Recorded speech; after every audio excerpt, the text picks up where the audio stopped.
coach. He now faces his former team 2 times per year. It's 61 degrees at 2 o'clock. Time and temperature brought to you by Bueller Air and Plumbing. Stay cooler with Bueller.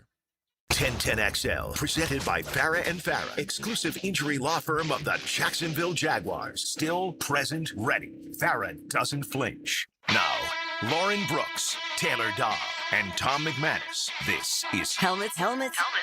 Helmets and Heels on 1010XL.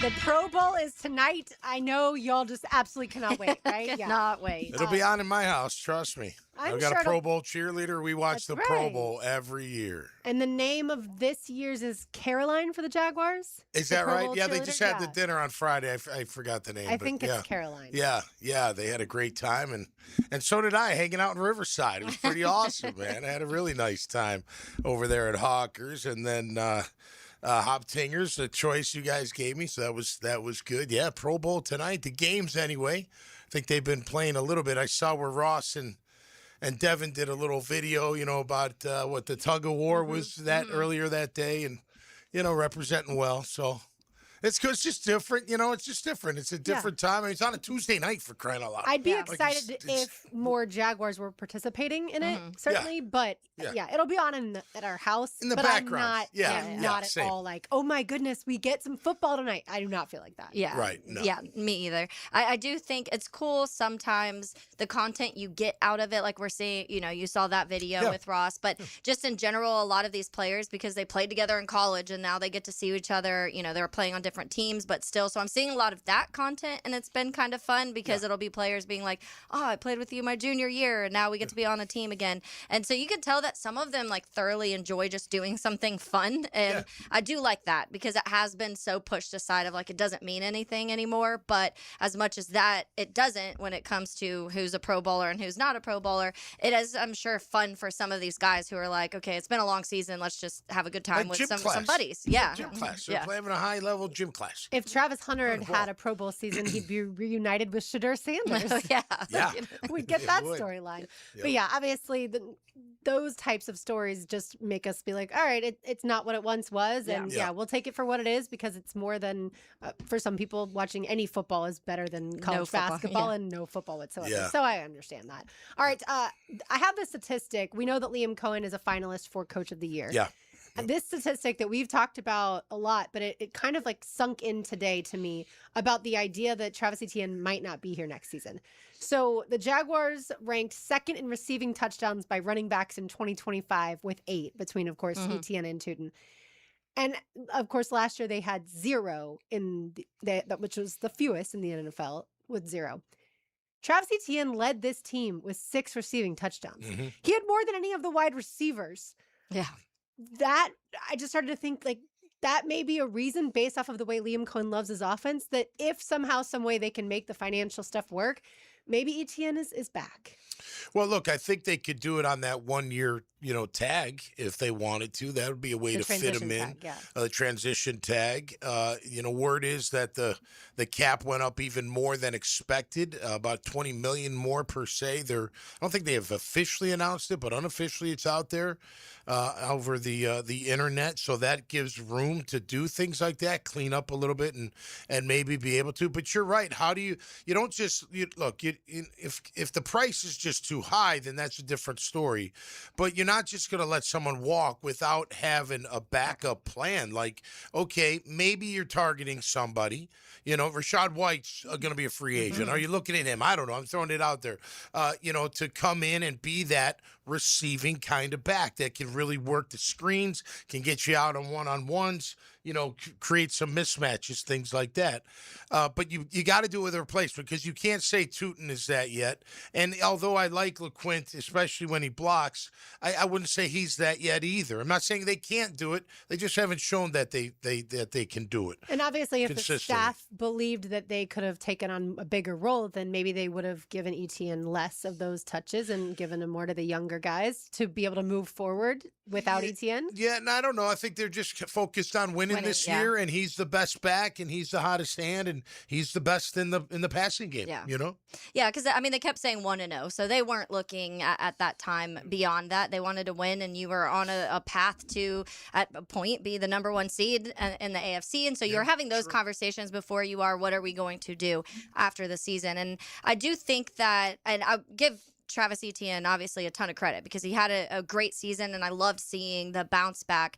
But I also do give a lot of credit to Liam Coen, what he does in the offense and having the confidence that he'd be able to whether find somebody or, kind of develop somebody into being that type of person, because you go back to, and that's what started that conversation before, Rachaad White had 6 receiving touchdowns under Liam Coen, had 0 this year. And so I do think you give a lot of credit to how Liam Coen schemes things up and uses his running backs. So I'm not totally worried that all of a sudden without Etienne, they're not going to be able to find a way to get receiving touchdowns from a running back, because I think that's such an important thing in Liam Cohen's offense, and he leans so heavy into it. And the you saw it with the Bucs. They got affected this year. Liam Coen, they had the same running backs, but they weren't getting the receiving touchdowns. Bucky Irving, I think, had 3, but Rashad had none. And so they went from being one of the higher end when it comes to that statistic to one of the lower ends. And I think that's directly correlated to the coach. I totally agree. I think they just don't feel as smooth in catching the football yet. The guy's here if Etienne's not here. So you just have to make sure that you can replace that production. Look, I think in a perfect world, if Tootin's my battering ram and then I bring in Etienne for third down and, use LeQuint, but you're not paying Etienne, big money to do that. Yeah. He's got to be the workhorse if you're going to pay him. So, they're in a different situation. And look, what we don't know, are they targeting some free agent that we're not thinking of? Is there somebody in the draft that, hey, we can get this guy in the 4th round or 3rd round or whatever, and he can do everything we need that we're going to ask him to do in the passing game? Should we maybe ask Ryan Roberts that question when he joins us at 2:35 about running back question's a big one. Yeah, backs in the NFL draft that are really good catching the ball out of the backfield for sure. I guess when I say like Etienne getting fewer touches, it would be more in games where the Jaguars were up by a decent amount, which did happen at times throughout this season. It seems impossible a year ago that this team struggled with all those close losses, and this year was able to blow teams out. But I just started to think more and more about the production. We know the 13 total touchdowns, and we know how good he is on the perimeter. But in that receiving game, which is so important for Liam Cohen's offense, I just wonder what that conversation has been like between Liam Coen and James Gladstone as far as what they think the future is for that position. I'm sure they would all love to keep him if they could. Then it just comes down to a financial type situation. And by the way, what they do with that. Sorry, Tom. The deadline for the transition tag, also franchise tag, but this team's not going to use the franchise tag, is March 3rd at 4 p.m. Okay. So we got some time. Yeah, and connected to the same conversation of what Rachaad White did, it was reversed with Etienne. He had 1 receiving touchdown his first 3 years here in Jacksonville, and then had 6. So that, to me, I just feel like correlates more to the coach. You have a running back that can do it and catch the ball, and that's good. But for 3 seasons, he didn't. And then all of a sudden, the right coach comes in, and the offensive scheme that kind of leans on that kind of thing happening with the running back. And you're seeing more and more backs coming out of the draft who are really good at that. And that's something we saw in this heavy running back draft this last year. A lot of them were really good pass catchers. So I think you're starting to shift and see more of that. And so maybe they're looking at that. Like, we can replace this one piece of thing that Etienne does better than the other backs on the roster, and then you still have a Tootin who's better at some things than what Etienne was this year. And so maybe if you're saving especially 10, 11, 12 million dollars, that draft running back just looks a little bit more appealing for Liam Coen, probably. Hey, Urban had it right. He tried him at wide receiver first, remember? He had him split out wide. He wanted Kadarius Toney. Yeah, right.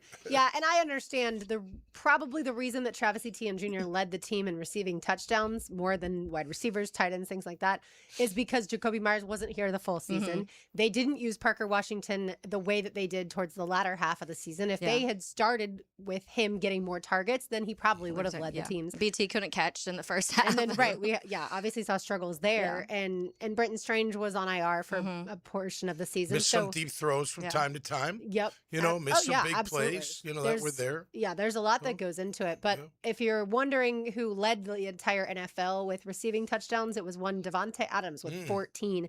And then Dallas Goedert, T. Higgins, Trey McBride, Amon-Ra St. Brown all had 11. Dallas Goedert. tight end. Yeah. Same with Trey McBride. Yeah, Trey McBride. Right. Yeah. And so you can obviously spread the ball around like Trevor did. And so that gives not one guy all those receiving touchdowns. Yeah.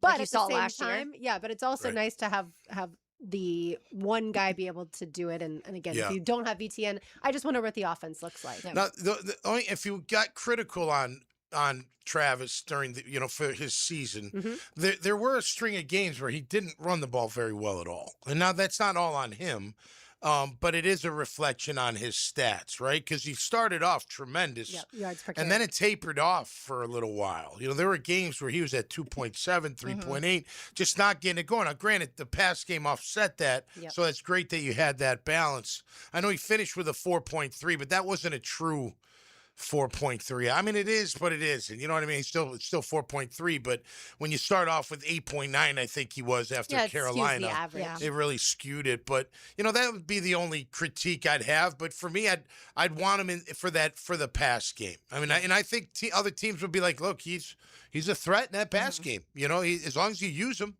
And that's the big thing with Liam. Like, to your point, like the screen is a big part of Liam's offense.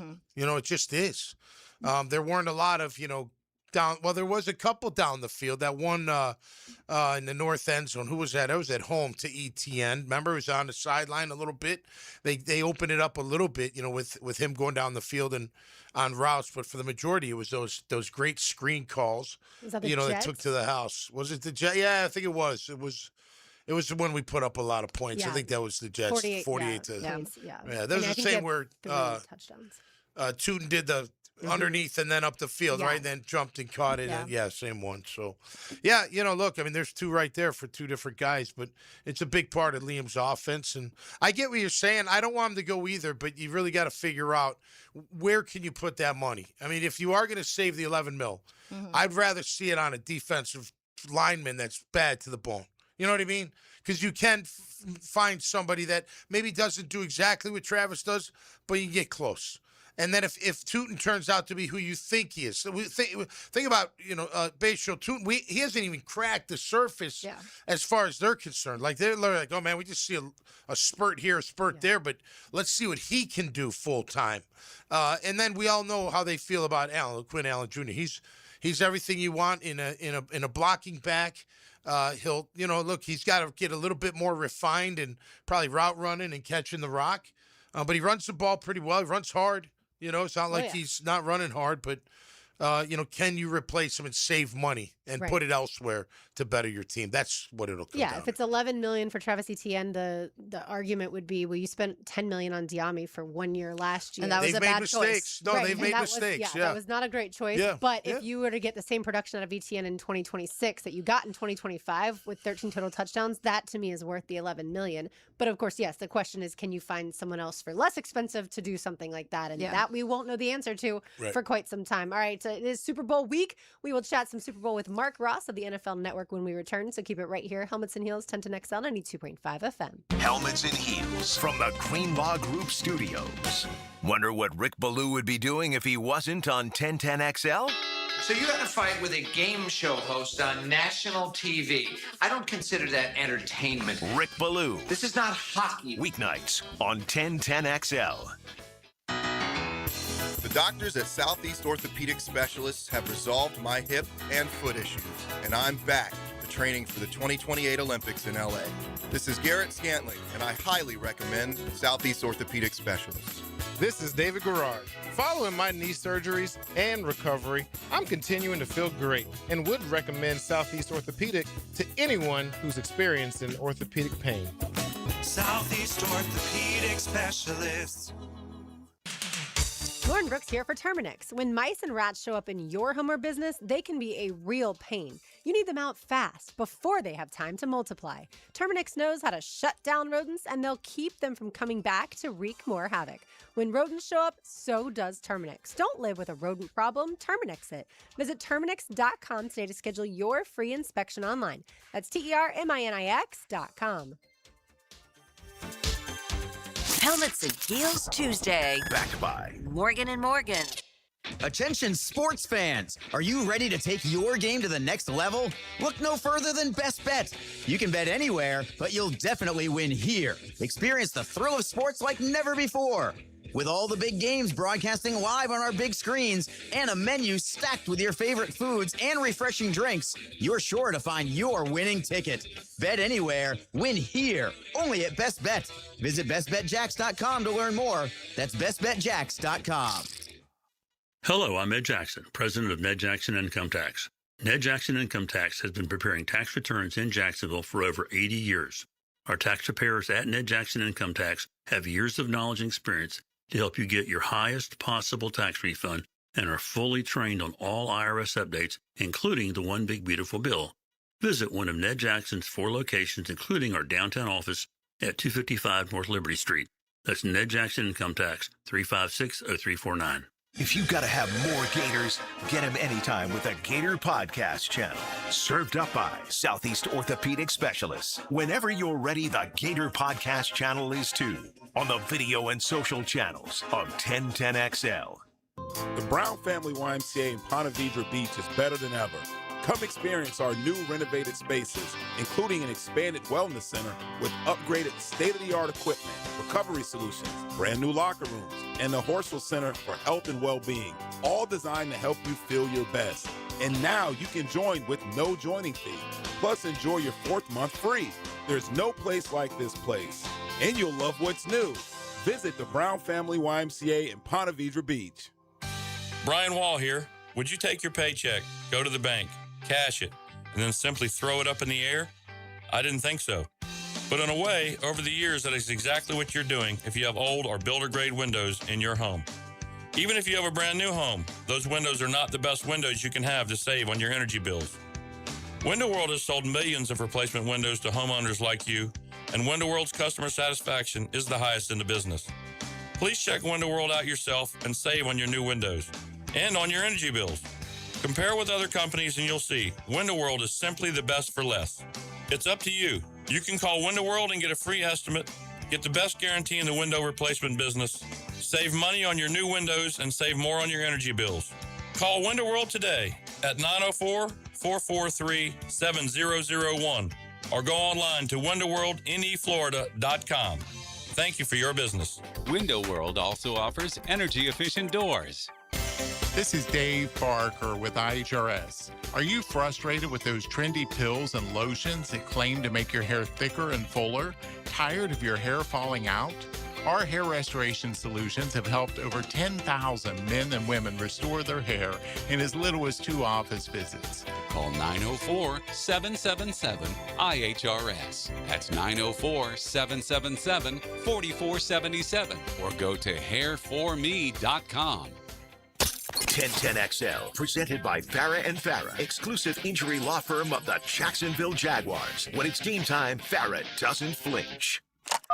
Here's another call on the 1010XL hotline, driven by Key Buick GMC, home of the lifetime powertrain warranty.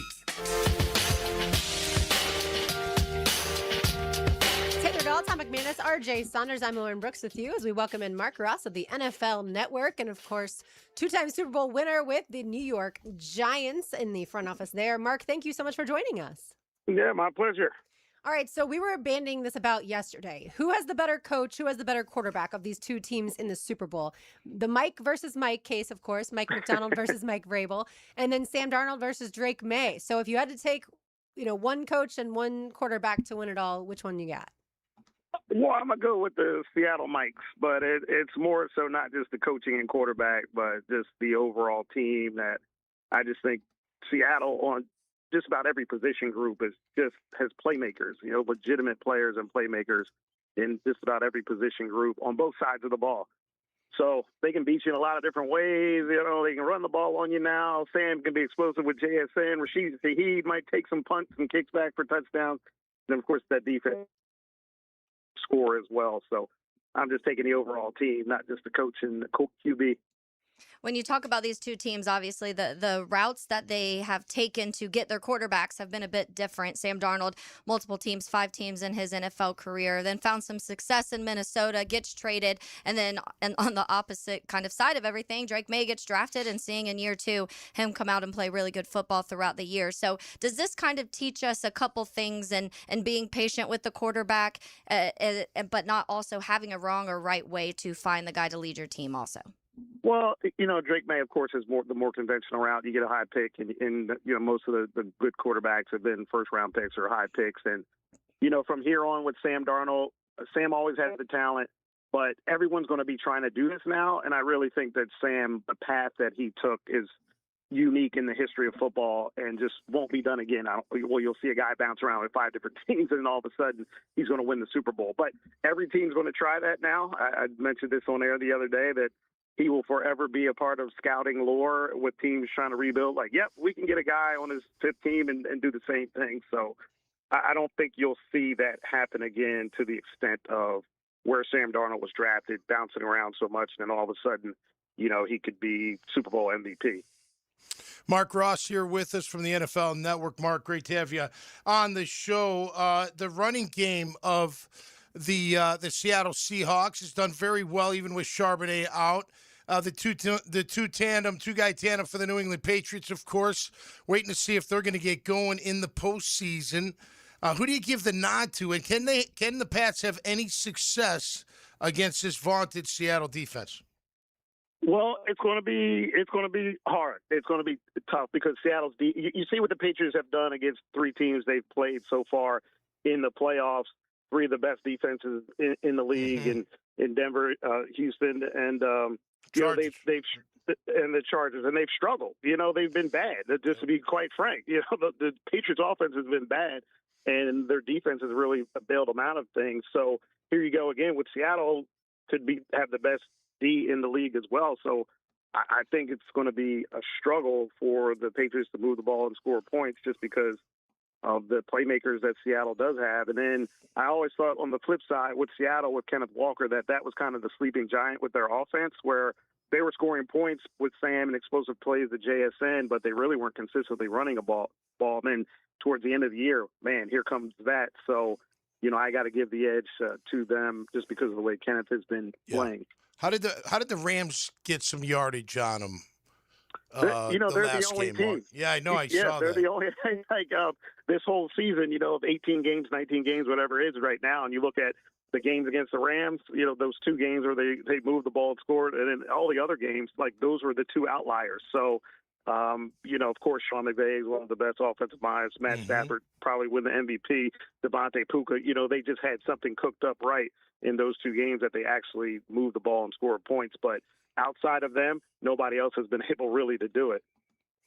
Mark Ross with us from the NFL Network. Mark, if the Patriots somehow, someway win, because I think most people who follow the NFL believe the Seahawks will, but if the Patriots somehow, someway win, are we going to be talking about their general manager a little different than we have been?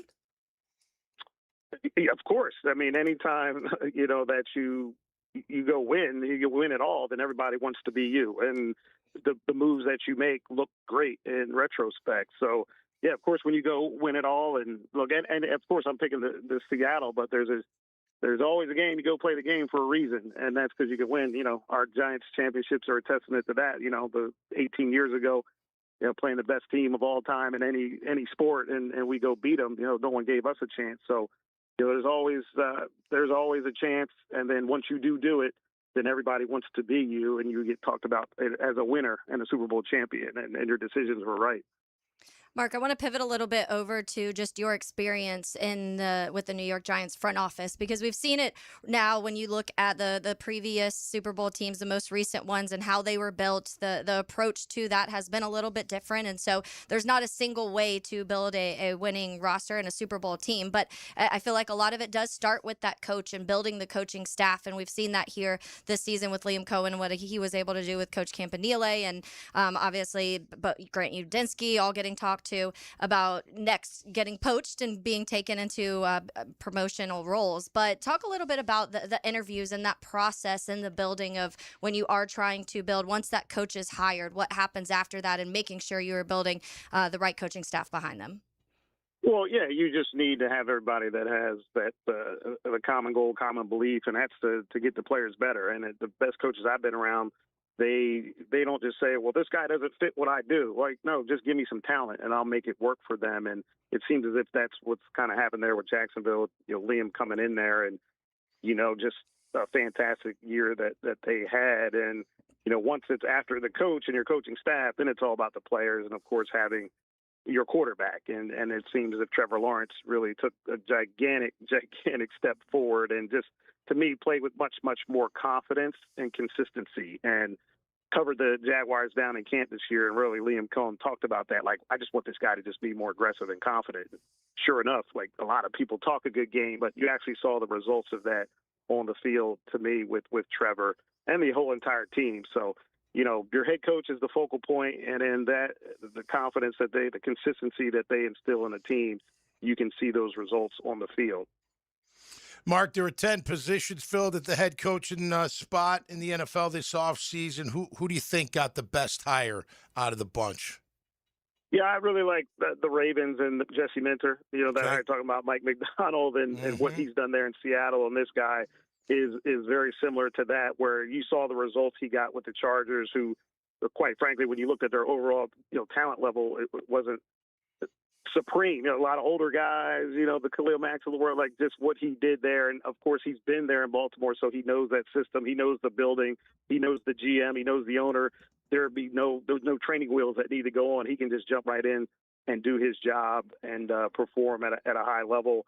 That was probably to me, the favorite. And then the next was just Harbaugh going to the Giants, just because they needed that. They needed that at the time where they fired Daboll. I said, no matter what the Giants do, they need to get a veteran coach in here that's won before. Never would have thought Harbaugh would have been available when I said that. Didn't know who it could be, but just what they need at this point to get them some stability and consistency. There was no one better out there on the market than him. He really just fell to them perfectly. Mark, we know it's a regular season award, but who do you think will win Coach of the Year? Ben Johnson, Mike McDonald, Kyle Shanahan, Liam Coen, or Mike Vrabel? Goodness, they're all good. They're all worthy. It's amazing when you just go down the list of. They're all. You can make great arguments for all of them, and really you can't go wrong. Ultimately, I think McDonald, they'll give it to Mike just because of taking on a Sam Darnold, although he had showed flashes, just how he got him to play, and then the defense playing at a top level, and of course making it to the Super Bowl. People will have that, just in their mind, just the being the number one seed. So I think ultimately he will win it. Mark, we've seen recently organizations, the Jaguars did it last year with hiring Tony Baselli in that EVP role. This year, the Falcons with Matt Ryan and the president of football. Do you see more teams leaning to that, of having that former player with the experience to kind of be directly to the owner and kind of be that in-between guy? I do. NFL is a copycat league, and Baselli's done a fantastic job. And so, okay, who's the next team? Like, yeah, we can get our guy to do this. And I just think, more teams will see that. They're like, yeah, we want to do that as well. Who is you need that right person. You just can't hire anybody and just have them come run your ops. It's got to be somebody that's worthy. So, yeah, I definitely think just because of the way the NFL operates and the copycat nature of it, that we'll see more of that. Mark, it appears you're leaning heavy towards the Seattle Seahawks winning Super Bowl 60. How they get it done, my friend? How is Sam Darnold and company going to take care of this New England team? In a variety of ways, just like they have been doing. The defense, it'll start with the D. I just think they're just so good. Be hard to move the ball on them and score points, and then the multitude of ways that they can beat you on offense. With the explosiveness, JSN, possibly the best receiver in the league this year, the run game, the tight ends are have been efficient. And then I really love the Rashid Shaheed signing when they traded for him in midseason, and he's paid off. So I think you might see a Percy Harvin type play from him in the Super Bowl as well. So a lot of different ways. So I'll just say this is an overall team effort to get to the victory. And finally, my guess is that you believe Tom Coughlin and at some point soon as well, Eli Manning should be in the Hall of Fame. Well, yeah, I mean, well, no, if Belichick can't make it, then Tom can't make it. So, yeah, so no, not anymore. I did think that, but maybe not anymore. It's ever changing. That's for sure. All right, Mark. Well, we so hope that you enjoyed the Super Bowl on Sunday. Thanks so much for joining us. Sure, my pleasure. All right, there he goes, Mark Ross of the NFL Network. And yeah, two-time Super Bowl winner there with the New York Giants when Tom Coughlin and Eli Manning were there. That's why I would guess that, he would feel strongly about that. Well, I could see a lot of people saying, look at Belichick, then everyone else is on hold till he gets in, I would imagine, right? I mean, he's got all the rings. He has 6. So he's going in 2. first now, you would think. Probably By the way, I'm heavily thinking Patriots in the points. Just giving my pick away. Okay. I know a lot of people, everyone I talk to, they think Seattle's going to run away with it. Last I checked, Seattle's a favorite by 4.5. Yeah. I think that's a good number. So I'm going to go there. Should I write it down? Yeah. Are you locking it in now? The amount could change between now and Friday. So we shall see. Yeah. All right. We will chat a little draft when we return. I think that's the first time we've talked draft. Since the Jags season ended with Ryan Roberts from A to Z Sports. So keep it right here. Helmets and Heels 10 to next on 92.5 FM. Helmets and Heels. Protected by Green Law Group. For the insured. Fighting for you. Streaming live from the XL Digital Studios. Polished by Harbor Dental Care, the locally owned smile restoration experts. I'm here with Clayton Bromberg of Underwoods. You hear about guarantees and warranties. What is Underwood's policy? Frank, to talk about guarantees and warranties, you have to look at our history of over 70 years in business. Underwood's entire reason for existence is and has been to offer fine products that'll be used with such satisfaction that both the giver and the receiver will want to come back. And hopefully they'll tell their friends about us. To do this means we've got to try our hardest to satisfy every customer. All of our people understand that. Now, I'm sure over the years we've made a few mistakes, but we've never failed to make good on any Underwood product that was returned with a legitimate customer complaint. Our entire reputation would mean nothing if we didn't conduct ourselves that way. Simply put, conducting our business with integrity is a lot more important to Underwoods and our customers than all the guarantees, warranties, and contrived legal obligations in the world. And you've got Underwood's word, my word, and all of our people's word on that. Underwood's in San Marco, Avondale, and the shops of Ponte Vedra. Overheard at the Hard Rock Bet Party.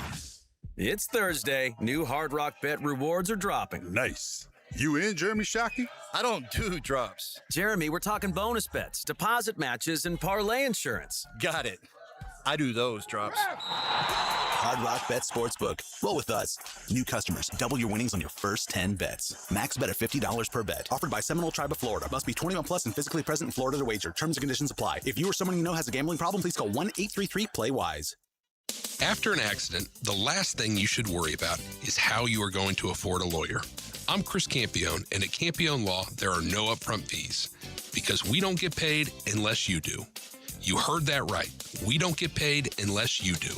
Our team fights insurance companies every day to pursue the compensation our clients deserve. It's that simple. Get started at CampioneLaw.com. Offices, Jacksonville and St. Augustine. Campione Law. Helmets and Heels Tuesday. Litigated by Morgan & Morgan, America's largest injury law firm. There's joy in every RV journey. Your journey starts at the Jacksonville RV Mega Show, Thursday, February 5th through Sunday the 8th at the Jacksonville Equestrian Center. It's Northeast Florida's largest RV show with hundreds of RVs on display with lifestyle booths. Adults $10, kids under 12 free. Seniors get $1 off Thursday. Military and first responders get $1 off every day. Thursday through Saturday from 10 to 5, Sunday 10 to 4. The Jacksonville RV Mega Show at the Jacksonville Equestrian Center. When it's game time, make feeding the crowd easy. Chicken Salad Chick serves fresh Southern-style chicken salad, flavorful sides, and crowd-favorite catering trays. Order ahead at chickcatering.com or visit one of 4 area locations today.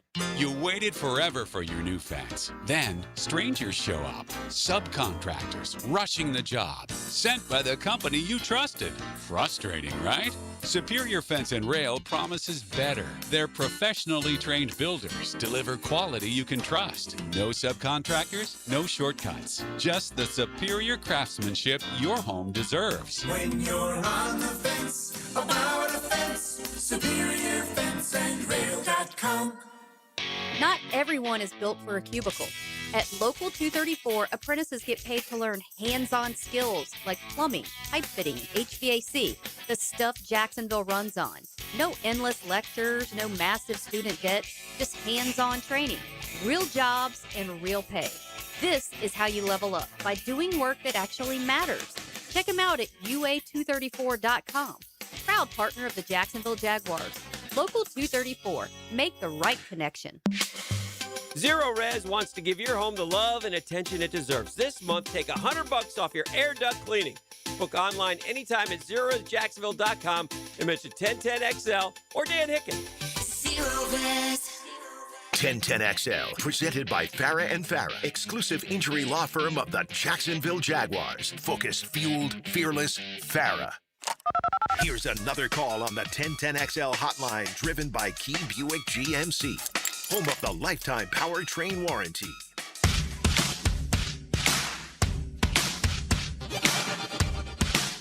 All right, let's kick off some draft talk. We luckily this year did not have to start talking about the draft in October and November like we had in recent years. So we're really just getting into the world of the draft right now. And so we're going to chat with Ryan Roberts. He covers the NFL draft and college football for A to Z Sports. So Ryan, thanks for hopping on with us and chatting some draft. Absolutely. Thank you guys for having me. You are welcome. Let's start with one of the broader topics, and that's just the strengths and weaknesses of this draft. We've seen it in recent years. It flipped from being, last year a really running back heavy draft, maybe a few other things the year before, the quarterbacks and wide receivers, almost every single one, it feels like, has been successful the last couple years. So in your opinion and what you've kind of researched so far and seen, what feels like to be the biggest strengths and then weaknesses in this draft this year? Yeah, so what's making people so down on the class is the spots that it's really good at and deep at is kind of the positions that we perceive to be the less valuable ones. And the priority positions that teams tend to go towards, the offensive tackles, quarterbacks, edge to a degree, is a little bit weaker than in years past. So in strengths terms, safety is a great group. Linebacker is a great group. Wide receivers a good group, like it typically is. That's kind of a universal thing every single year. It's kind of rinse and recycle at this point. But I really do think that the linebacker class is the best that it's been in several years. Safety group is really good. But as I kind of mentioned, the premium positions that we hold so near and dear to our heart just aren't as good this year, right? Like talking about the quarterback spot, you have one quarterback class, and you can even have a conversation of if Fernando Mendoza should be a number one overall pick. And then you have an offensive tackle group, which I think has a couple players that I'm excited about, but for the overall, there's not a guy that I would be comfortable, honestly, taking inside of the top 10. And I do think it tapers off in terms of pure blindside protectors, especially kind of later into the late first, into the second round range. So it's not a year to need a premium position, but if you need a linebacker, if you need a safety, there are some solid parts of the position groups, but overall it is just a weird class in the sense that you're just not getting a lot of great premium positions this year. Ryan, great to have you on the show. You guys just got done, or the Senior Bowl just got done with its week of festivities and practices and whatnot. In the process of measuring these guys and weighing them and where you're going to put them, how much value are you putting in the Senior Bowl and the performance all throughout the week? It's a data point. I mean, I always tell people this is a several months long work interview at this point. Like it really is. I mean, the thing that matters most, and I'm a film guy, just kind of from a pure how I evaluate players. I'm much more of a film centric guy than I'm a data centric guy. So for me, it's always the eye in the sky. Like, what does the film tell me? That's the biggest piece of the pie. After that, though, you want to validate everything. You want to verify things. So if I watch your film and I think, let's take a wide receiver, for instance, if I write down, this is a 4.3 athlete, a really good deep threat, and then he goes to the combine, for instance, and he runs 4.63, it's I might need to go check that work on that one, right? I'm basically doing a math problem at this point. It's that does not check out what my eyes told me. The Senior Bowl is a little bit of the same thing. If you saw a guy that as an offensive tackle, has a lot of length, doesn't really struggle to win, defending the outside track, and he's just consistently getting beat to his outside shoulder all week, then you have to kind of just go and check the film again to make sure you are seeing what you're seeing. And then there's also the intangible qualities of the next few weeks in terms of when you're in Indianapolis, being able to sit down with these guys, being able to understand them as people, and then you get them on the 30 visits, and then also the medical side of things. It is all a part of the pie. It's all just a long work process or a work interview at this point. So I think that overall we kind of overemphasize 3 days of practice over 3+ years of film much too often. So I always kind of lay in that way, but I do think that it is a part of a verification process the next few weeks. Ryan, I'm sure we asked you this, but in watching all that film, did you think Travis Hunter was a primarily corner or wide receiver? I like him at corner better, to be honest. I always think back to J.C. Horn when he was coming out of South Carolina. I had a conversation with him where he told me that when he was going to South Carolina originally, his dad, who obviously was a great wide receiver in the NFL, Joe Horn, his dad basically told him, "You're not playing wide receiver in college," because that was what J.C. wanted to do originally. And the question was, from J.C. was like, "Why can't I play wide receiver?" And his response was, "There's a lot of guys that look like you at wide receiver. There's not a lot that look like you at corner." And that's kind of was always my preference on Travis Hunter. It's not saying that he can't be a really good wide receiver in the NFL, because I think he can be a good wide receiver in the NFL. But when I watched him, I always saw at cornerback, I saw rare, like the ball skills, the change of direction, the length, all those things together. I think he has rare upside as a corner. As a wide receiver, I think he could be a good to very good wide receiver in the NFL, which nothing is wrong with that. And those guys get paid. So I obviously understand why he would want to potentially do that. But I did prefer him at corner coming out, to be honest with you. Ryan, one of the conversations we are having here, the Jags no first-round pick because of that Travis Hunter trade. So we will see if James Gladstone tries to finagle something and get up into that first round. But one of the bigger conversation points we're having here is Travis Etienne and his contract being up. And it looks like a big number if you try to tag him, around $11 million. So it doesn't feel like that's the feasible thing to do when you have bigger needs. So when you talk about that and replacing a Travis Etienne on this team, are there any running backs you like in this draft, specifically ones that can pass catch, because that is something that Liam Coen likes? Yeah, I mean, I think there's a few guys that are just kind of, systematically, like they fit into kind of that third down role overall. Although he didn't have the year he wanted, and I do question his vision as like a pure runner, I think Nick Singleton from Penn State is a very good receiving back. I think he blocks incredibly well. He's explosive. He's probably going to run high 4.3. Like, he is a really good pass game weapon. I think that if you're going further down the board, like an Adam Randall out of Clemson, I think is super interesting, because he's going to measure in. And I think he did at Shrine at like 6'2.5" and 230 pounds, or maybe he was at Senior Bowl. And you're going to look at him and be like, that's a power back. But then you're going to look into his background and say he was a wide receiver all but 1 year at Clemson. So he has that wide receiver background. I think if you want to go into a little bit of smaller backs further down the board, like a Jamal Haynes, if that's all you want, just kind of as a satellite back out of Georgia Tech. If you're like a Desmond Reed, although he's a size outlier out of Pitt, there's a lot of good pass game weapons. But I really do think that it's an interesting draft here, because outside of Jeremiah Love, I don't think there's a guy that projects favorably to be a heavy volume getter. But I also don't know if Jacksonville necessarily wants that necessarily. I mean, you guys would know a lot better than I would. Like, depends how high they think of like Tootin and LaQuinn Allen and like those types of guys. Do they just want a guy that fits into the room in a full committee approach, or they want to lead back? I do think that it's a little absent on the ladder there, but I do think there's a lot of compartmentalized weapons that could be mixed in the backfield. Talking NFL draft here with Ryan Roberts from A to Z Sports. Ryan, as you know, the Jags' first pick is in the second round with the 56th. They've got 3 in the third round, 1 in the fourth. We need some help up front on the defensive side, interior defensive tackle, maybe a pass rusher, a situational type. Is there going to be some good prospects there when the Jags will be picking in the upcoming draft?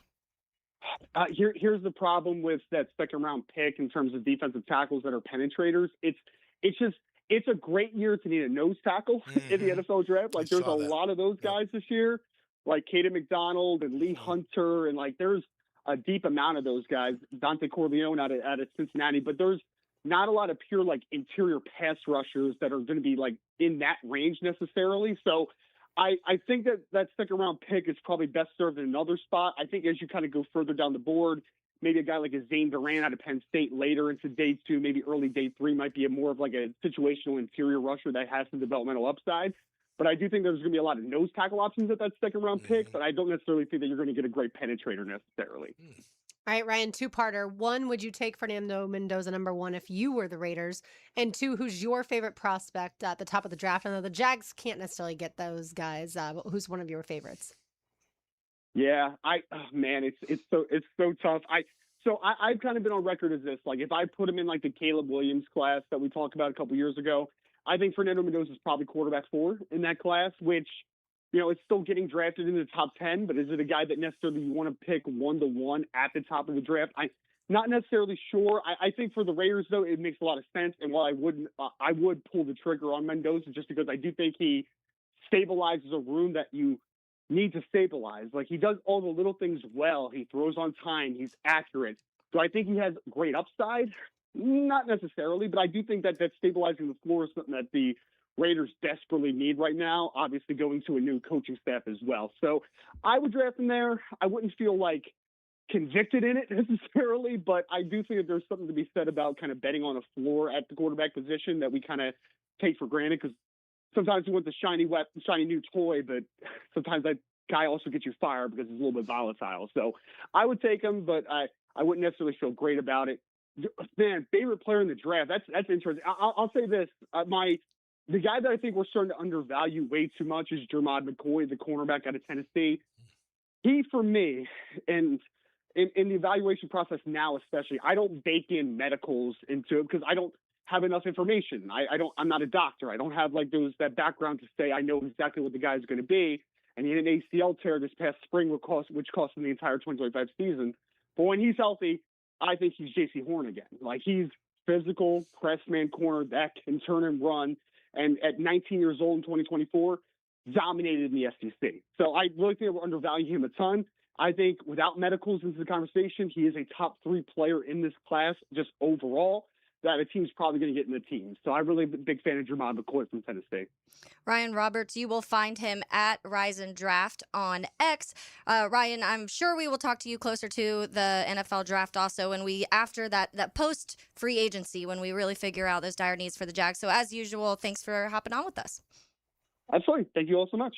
All right. Thanks, so Ryan. much time and effort goes in. Anytime you're a draftnik, so much time and effort. Lots of hours of watching college football. Yeah, I mean, first round, second round is one thing, but going deep, 5, 6, like, oh yeah, it's a lot of film to watch. Yeah, absolutely. And then, like he just said, seeing something, and then like the combine, they're like, wait, they look slower. Let me go back and rewatch this film because was I missing something? Like those little things are what we don't think about. It's not just like we go and look at their reports on, these draft profiles, and we're like, they ran this, they measured this, this is what they did, this is what I want. They have to do the work in that sense, and it's a lot. And that's why when people are NFL fans, but they're not college football fans, I'm always like scratching my head a little bit, like, in order to really know who you want your team to draft, you have to watch college football on Saturdays.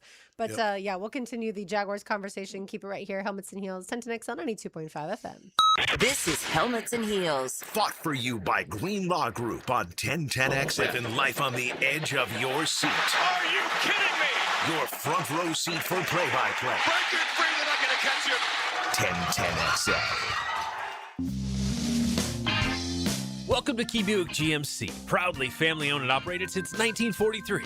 Come see why they're North Florida's new and pre-owned truck center, conveniently located on Southside and JTB, just minutes from the St. John's Town Center. At Key Buick GMC, every new vehicle comes with our lifetime powertrain warranty. Key Buick GMC, we are professional grade. Online at keybuickgmc.com. Lifetime powertrain warranty covers engine, transmission, drivetrain only. Exclusions apply. See dealer for details. It's a Helmets and Heels Tuesday, backed by Morgan & Morgan. Hi, I'm Sean Monahan from Monahan Jewelers in Atlantic Beach, celebrating our 49th annual Valentine's Day sale. Come see our hand-picked inventory of thousands of pieces of fine jewelry, diamonds, and gemstones. This Valentine's Day, we have big discounts with jewelry for any budget. And with interest-free financing, you'll get the jewelry you love with a monthly payment you can afford. Monahans will also give you cash for your unwanted gold or silver, or trade it in for new jewelry and get greater value.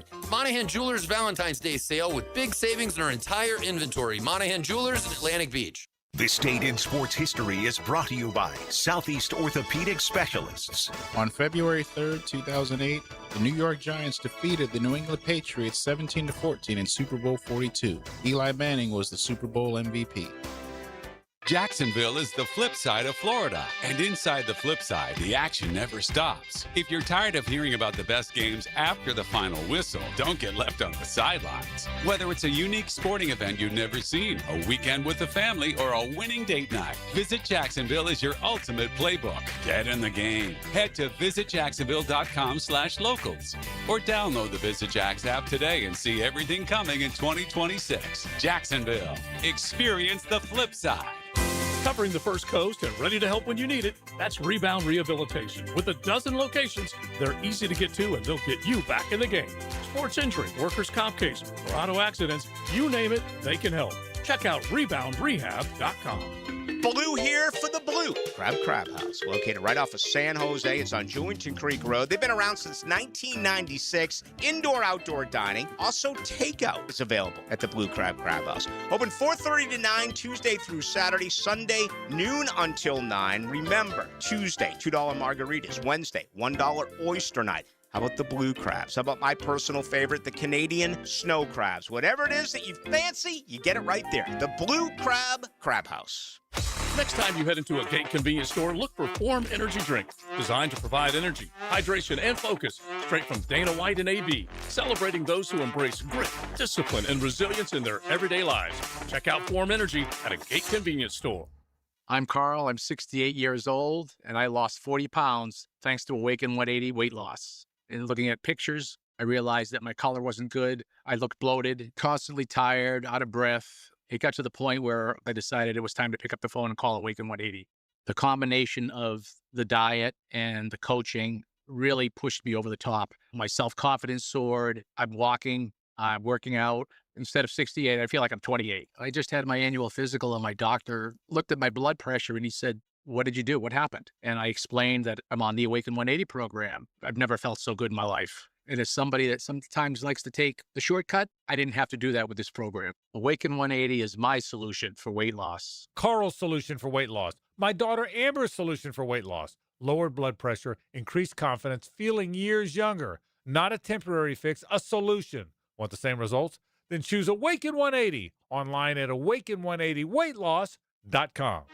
Hi, I'm Kathleen Spears, Executive Director of Waste Not, Want Not. With support from the players, we're rescuing food and fighting hunger in Northeast Florida every day. Only 35 days until the players. 1010XL, presented by Farah and Farah, exclusive injury law firm of the Jacksonville Jaguars. Still, present, ready. Farah doesn't flinch.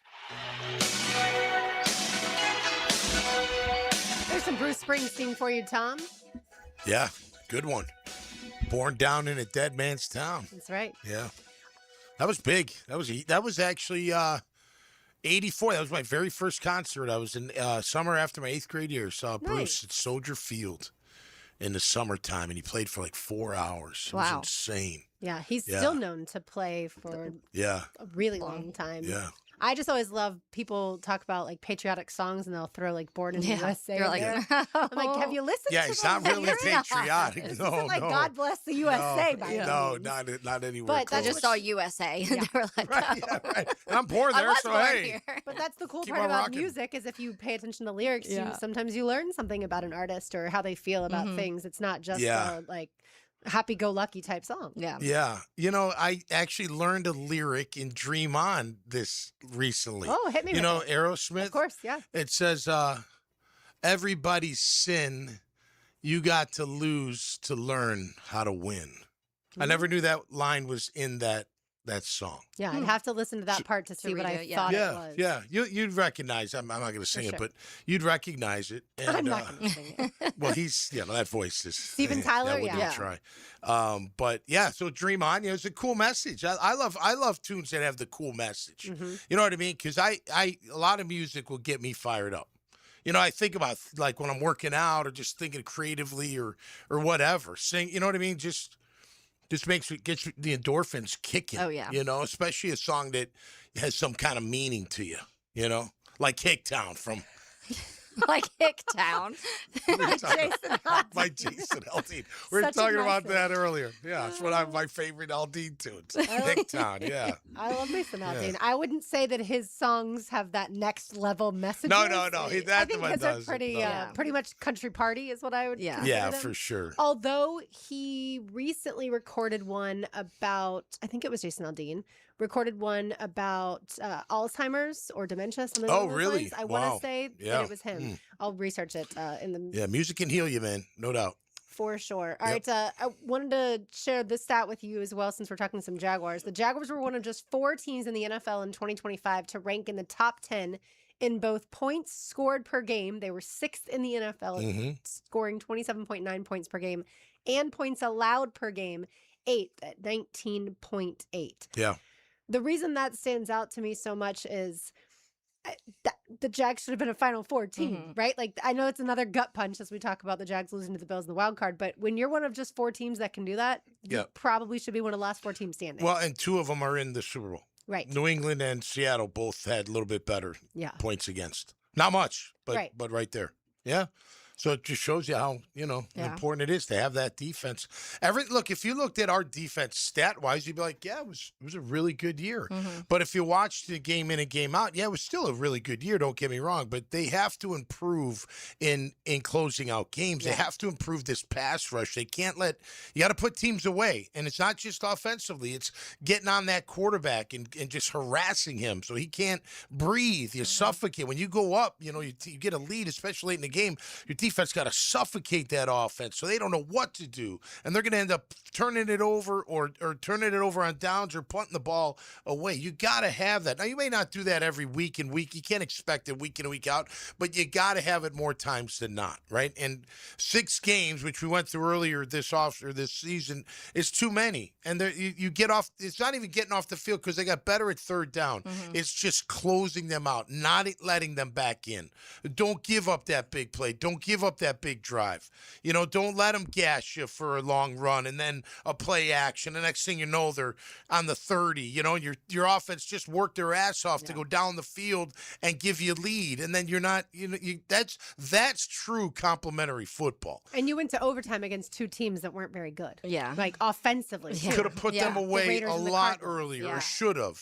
And it felt like in moments this season, it would feel like defense or offense, whatever, dominating in the moment where you felt like offense could do whatever they want, or you felt like defense would do whatever they want.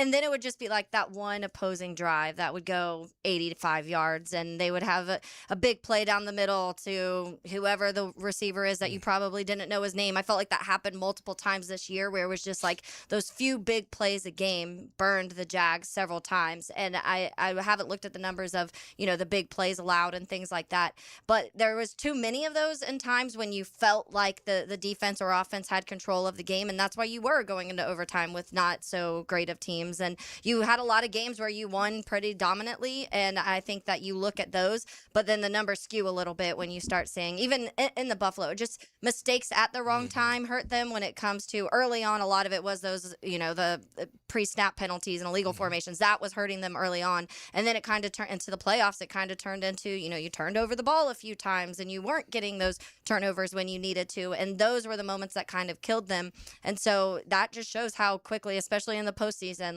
the one little play can shift your entire game plan. Well, and it just shows you too, like your O-line and D-line got to be top notch, because those can be momentum killers, right? You go for it, you don't get it, they get the ball back, no problem.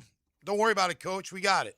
We're going to force them to punt. We're going to make them turn the ball over. They're not going to go anywhere. At the very least, they're going to score 3 points. Don't worry about it. You know what I mean? That's the kind of complementary football. And the other side too, you got to have an offensive line when they throw a pick, or the defense gets your ball back after maybe you threw a pick the thing before. You go to your own line and say, all right, we got to run the ball. Let's take over this line of scrimmage. Those kind of things can help you kill that momentum that's against you. And it's real. We've seen it. Home, away, it doesn't matter. Those things happen, but especially on defense, when your defense can say, don't worry about it, I can handle this, and I'll get you the ball back. Or and by the way, the defense did that at times. It's not like they didn't do it at all, and they did hold the 3 points, right? Even in the wild card game, Trev threw the pick, gave the ball nice field position. Hey, we got it, coach. We held them to 3, held them to 3. That's a win.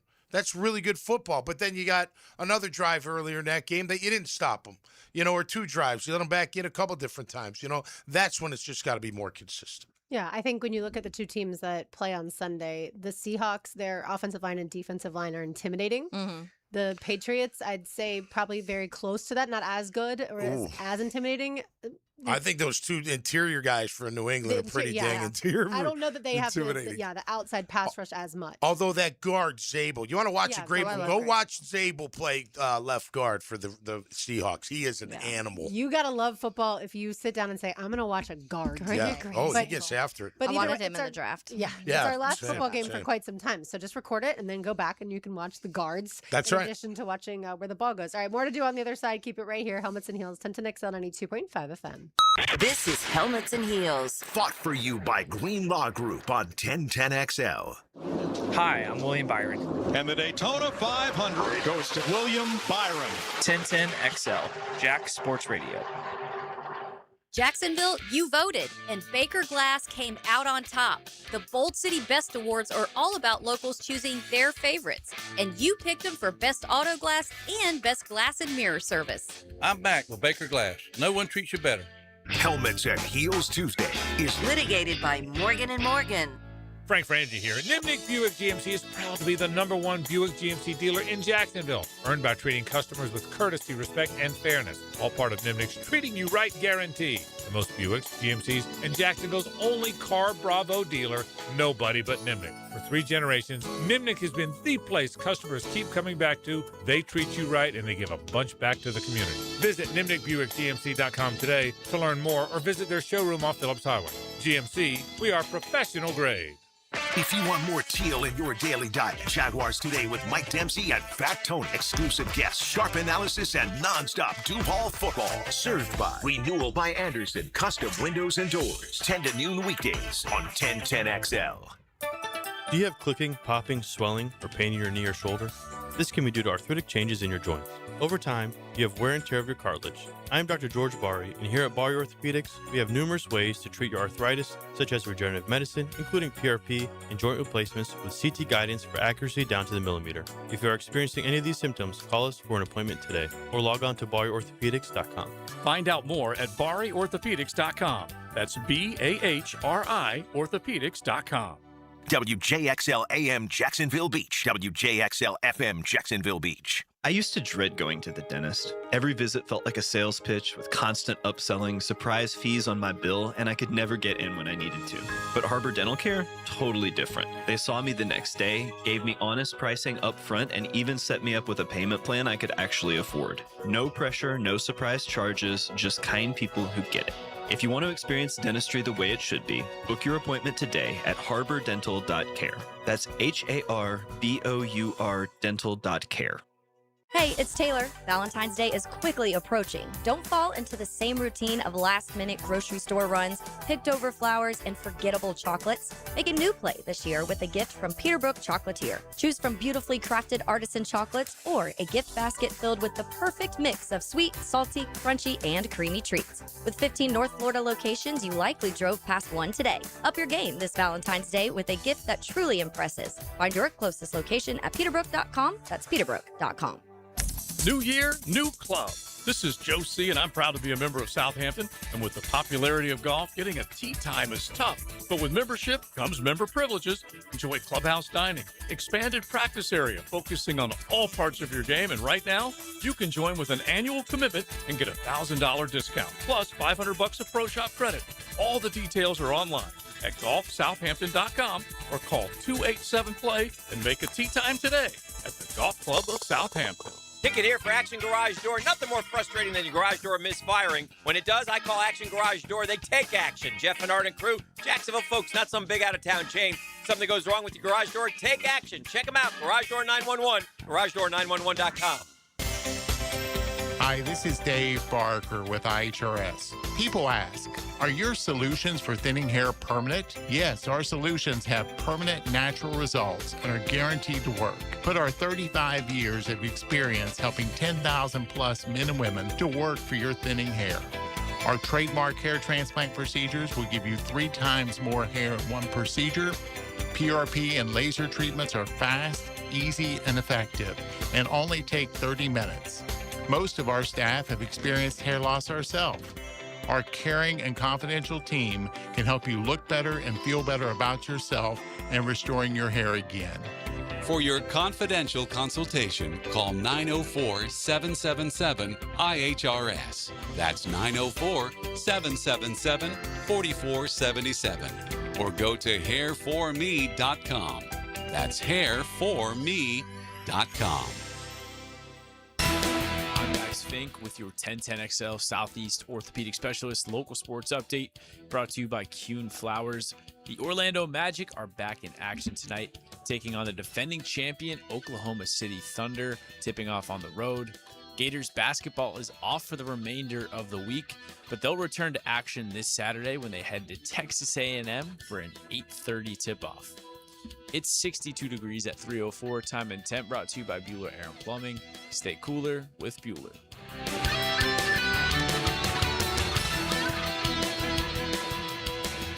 1010XL, presented by Farah and Farah, exclusive injury law firm of the Jacksonville Jaguars. When it's game time, Farah doesn't flinch. Grab the matches, start a fire, throw the memories in the flames, it's behind. Hey, Rodell, Tom McManus, RJ Saunders, I'm Lauren Brooks with you. We so appreciate Mark Ross of the NFL Network for joining us earlier, and Ryan Roberts from A to Z Sports, who talks all things NFL draft. By the way, this Thursday we'll be broadcasting from the new 12,000 square foot showroom at Closets by Design. That would be, of course, this Thursday, 2 to 4 p.m. And we are going to be right on Phillips Highway near San Marco and going to have a blast. Cool. Is that the first you're hearing of it? Yes. But awesome. Yeah, heck yeah. Get the show out on the road, That's man. Right. Yeah, no That's doubt. 100% correct. All right, so I've got some more Jaguars offseason dates for you. We talked about the deadline for the franchise/transition tag that can begin on February 17th, and then the deadline is March 3rd at 4 p.m. So literally a month from today, we'll find out if any of that happens. I highly doubt this team franchise tags anyone. Yeah. Maybe the transition tag on Travis Etienne. Then February 23rd through March 2nd, that would be the NFL Scouting Combine in Indianapolis once again. You've been to the Combine? I have not. You've never been? No, I was not invited to the Combine. So Okay. we had pro day at the school, but At no BC, no okay. Combine. Yeah, that's good. I probably would have run it even slower 40 times. So probably saved me. It's a very interesting setup. Everything in Indianapolis you can pretty much walk to, which is cool, especially this time of year when it's obviously usually really cold weather. But everything kind of happens at the Indianapolis Convention Center, which is a massive building. And it's connected to Lucas Oil Field. So you've got the guys working out kind of in that convention center. And then also more of the on-field stuff with the coaches happens during, or the athletic trainers and everything will also happen at Lucas Oil when they get to go through and look at all the different prospects. And that's what Ryan Roberts was saying, was he doesn't have the medicals. But yeah, Kevin Kaplan details it fantastic as far as just how many different body parts and MRIs they are looking at. Oh my gosh. All the different knees and ankles and Yeah. shoulders and all that kind of stuff. So that's the Combine. And then unrestricted free agency, the negotiation period is March 9th through the 11th. Okay. And then March 11th, 4 p.m., the league year begins. Yeah, it's right here. I mean, It's right around the corner. Before we know it. Yeah, just a month away, pretty much. Yeah, March is going to be a busy month. When you talk about, with the Combine, with free agency, Players Championship, we have the ASUN tournament that's going to be hosted in Jacksonville in March, March Madness. So March is going to be a wild time. It's going to be great. Yeah, it's always a lot of fun. Yeah, I love the Combine. I love watching it. You know, but I like more when they're in space working out. I think that's when you can really. I mean, you want to see them run a 40, but as a guy that wasn't great at the 40, but it's more like a track race. It doesn't always show like Ryan was saying. Like you'd see him on film, you're like, oh wow, and then you see him run, you're like, wait a minute. Right, there's game speed and there's track speed and there's 40 speed, and you can tell if a guy's fast enough. But on the open field stuff, you can see how they move, how they change direction, how they flip their hips. Especially the big guys. You want to see how they, especially the offensive linemen, you really want to see if they can move their feet and their hips. Yeah, I feel like there should be almost like a 5-second time for the get off speed for the offensive and defensive linemen. Like how quickly can they go from the line of scrimmage just 5 5 yards. Well, they do the 10-yard split, right? They do, so yeah. so they do the 10, I think the 20, and then the 40. Yeah. So it'll show you something on the quick get off from defensive line, offensive But line. that's without a body there. Like I want to see another person kind of pushing them, and then or even why not put them in shoulder pads and a helmet, let them run the 40, and then you can maybe get a better time for what they're at. But again, you think of the draft and how many guys have been missed. I when Ryan was talking, I'm like, and then think of Puka. Yeah. Like, why didn't he get drafted? Probably wasn't as tall as everybody else. Well, he was drafted, but not until the 5th round. To the 5th round. Yeah, right. But probably ran a bad 40. And what's bad? 4.6. By the way, 4.6 on a field's pretty fast still. It's not, extremely fast. It's not like burning fast like Shaheed, excuse me, but it's fast enough. You can see it. Well, and getting open is different than your speed too, right? Yeah, like quickness. finding holes in the zone and creating separation and doing all of those other That's not things. necessarily something that's where they're the film tracking comes at in. the combine. Exactly. Yeah. That's when the film comes in and backs it all up. But I guess if you would have to, the process, like what would you weigh the most? Would you weigh film number one? Yeah, and that's what I believe James Gladstone has done and will continue to do. I like because that, too. He comes from the Rams organization that doesn't even attend the combine. Okay, so where do you put like Senior Bowl? Would you put it second because it's on film, and you're practicing against guys you never practiced against? You know what I mean? It's like you gotta show up. You know what I mean? Like it didn't sound like Ryan put that much into it, and I'm not saying I would, but I wonder if maybe it should be. I feel like for this organization, this regime, the interview part of things, and beyond just interviewing, like as far as the talking to the prospect, it's also their staff talking to the people in the prospect's life, like that kind of behind the scenes, trying to determine Character stuff. Trying to determine if they're intangibly rich, how much they love football. Yeah. I don't know if they've had a misdemeanor in the past, if that necessarily gets weighed against them. It's more, are they going above and beyond to make themselves the best possible football player that they can be? Yeah, I feel like for the Senior Bowl, a lot of it comes down to it's probably players that you're talking about, there's already chatter, but there's always the handful of guys that all of a sudden start to climb up. Gray Zabel was one of the guys last year. You talked about him a little bit. The Senior Bowl happened, and everybody was like, wow, this kid's really good. This year, Jennings Dunker is one of those. Malachi Fields, the wide receiver for Notre Dame, apparently had a really good Senior Bowl. So they're guys that you've already had conversation and are aware of, but the Senior Bowl maybe like springs them a little because you are seeing, for the wide receiver, their hands, and that's something that you just get to see. I feel like the offensive defensive linemen are one of the bigger things you take out of the Senior Bowl because they have those one-on-ones and you're seeing just straight up edge rushers against the tackles and things like that. That's what I've heard they take a lot more out of. And then I think, but the players start, I think between players and coaches, because we've seen a lot of coaches be like, oh, this was one of the coaches that coached in the Senior Bowl or at the Shrine Bowl, and those are things that you start to kind of, they get more attention from those, but I don't think this is like, here's my number one, he played, he beat Zion Young at the Senior Bowl. But I think it could be a big check mark of, I've seen this guy now on film, now I've seen him at the Senior Bowl, so he's continuing to rise, and then the Combine is that final check mark of, okay, this is one of my top players. Or bringing him in and checking him out yourself. Yeah, I mean, look, I think with the Senior Bowl, some guys are just really good practice players, but I think guys that stand out, they're the ones where those scouts go, let me get the tape on that kid. Like maybe I only watched a little bit, or maybe I didn't watch enough. Maybe I didn't watch it all. I'm like, who's this kid over here? Oh, wait a minute. I want to see him. Let's go get the tape on him and watch a few of his games and see if he can, fit the mold per se. But yeah, I liked it. And then the Combine and the workout and then the interview, you figure it out from there.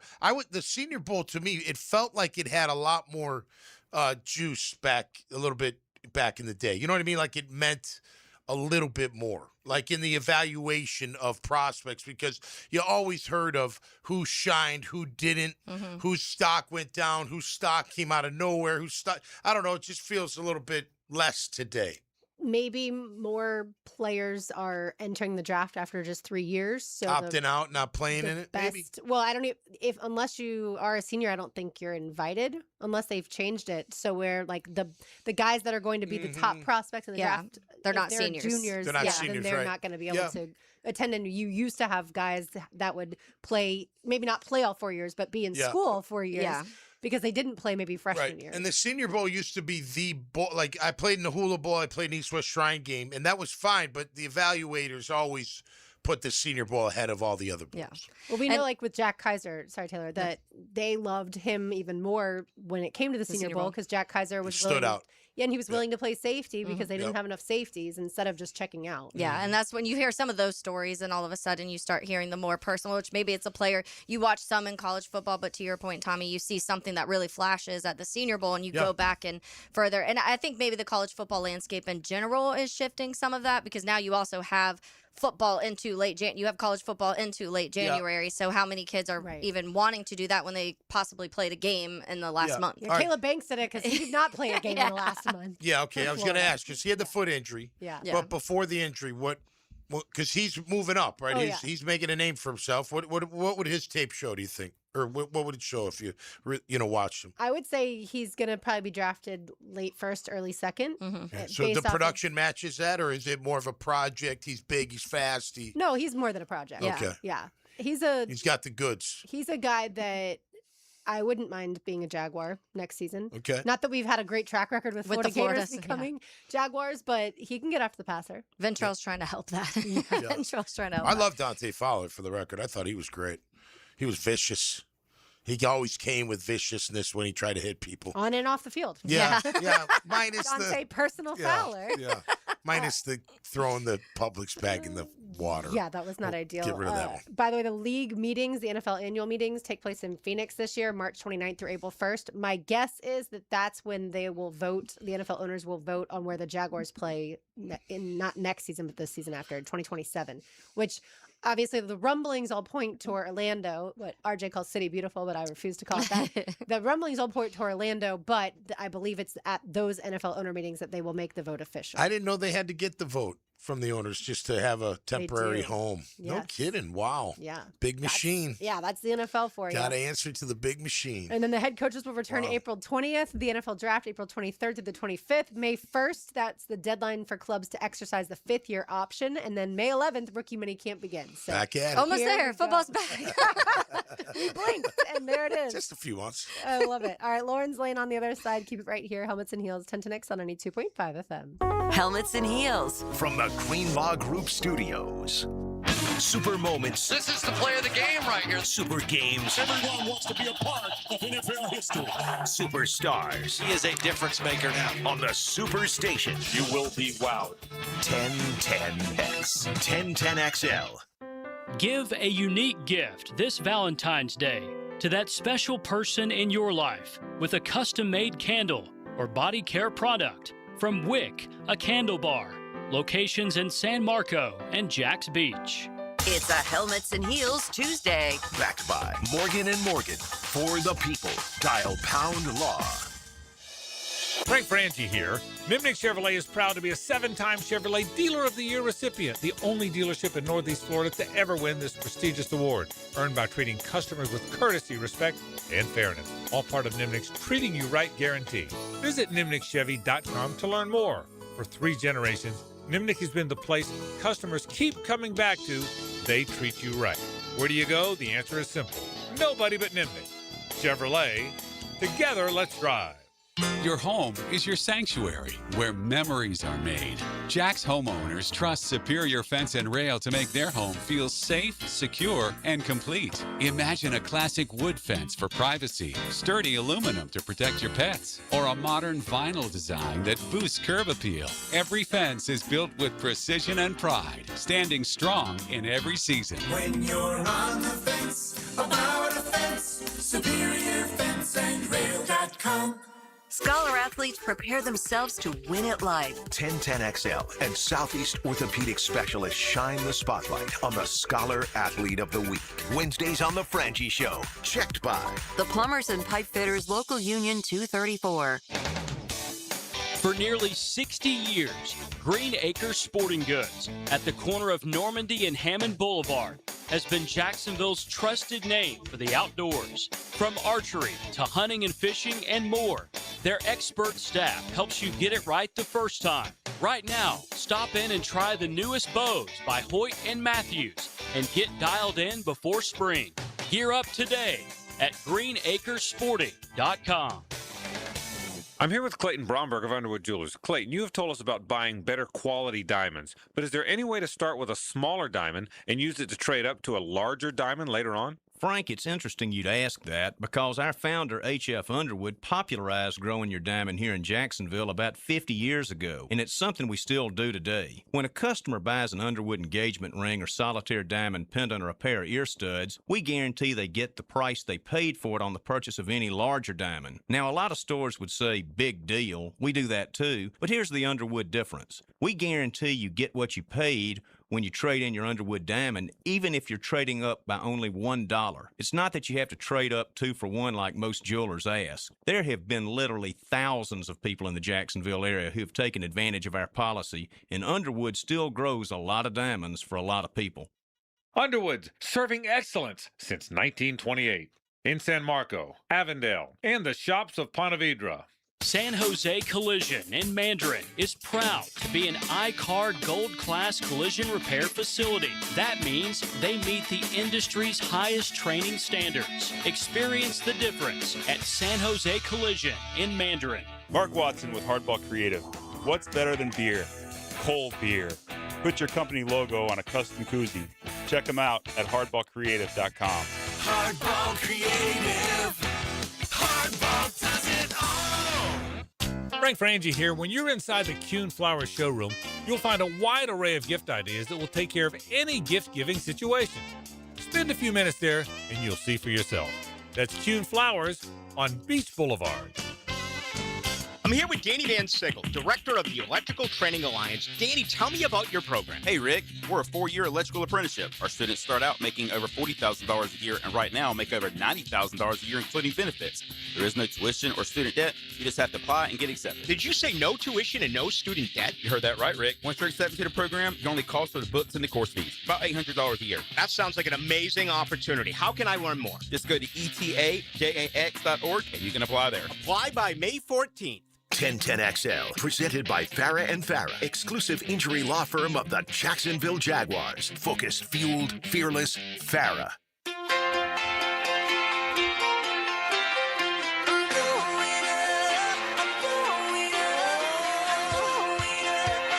Little Shania Twain for your Tuesday afternoon. I love Shania. Me too. I'm She so did this sad I one. didn't get to see her in concert. I know. I show. FaceTimed you. You did, though. You did your part. That is for sure. Taylor Dahl, Tom McManus, RJ Saunders. I'm Lauren Brooks with you. Time now for Lauren's Lane. Now, Lauren's Lane. Opened up by Closets by Design. Imagine your home totally organized. I brought another stat. I forgot to mention the Jaguars PR department did a fantastic job of the season in review for the 2025 Jaguars season. And so that's where I've been plucking some of these stats from today. So shout out to Jags PR. But I found this stat just really, really impressive. Players with a 10-plus total touchdown and 0 turnover in a 2-game span. There are only 4 players who have ever had that, a 10-plus total touchdown and 0 turnover in a 2-game span in NFL history. Wow. Okay. So obviously we're talking about quarterbacks. Yeah. If you didn't, pick up on that. But the guys are Drew Brees, Patrick Mahomes, Josh Allen, and Trevor Lawrence. The only 4 players in NFL history with 10-plus total touchdowns and 0 turnovers in a 2-game span. Wow. And I'll add to that, Patrick Mahomes, when he did it in 2018, and Josh Allen, when he did it last season, both named NFL MVP. Oh. So I'm not trying to How sit here about and tell you that, that Trevor Trev? Lawrence is going to be this year's MVP. It'll be Matt Stafford, as we all know. But That's pretty crazy. there's a lot of statistics that will go to show you, like Trevor in the top 5 or top 6 of passing in the last few years, right? Since he's been in the league. And obviously this year, the total rushing or the total touchdowns, including the 9 rushing touchdowns, were the second. And so I do feel like he's turned that corner. Obviously, Liam Coen, Grant Udinski, Spencer Whipple, huge parts of that. But Trevor is doing things that we only see a handful of guys do.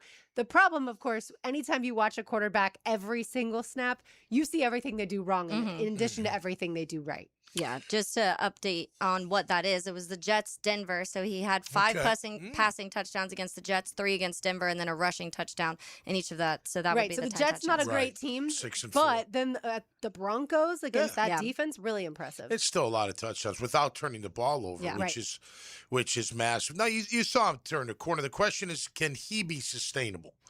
I think he can be, but that's what we got to find out. Can he take what he did in the 8-9 games this past year and some of the other games where he performed well and put that all together for a 17-game season? He's not going to be great every week. Not every quarterback is. They struggle from time to time.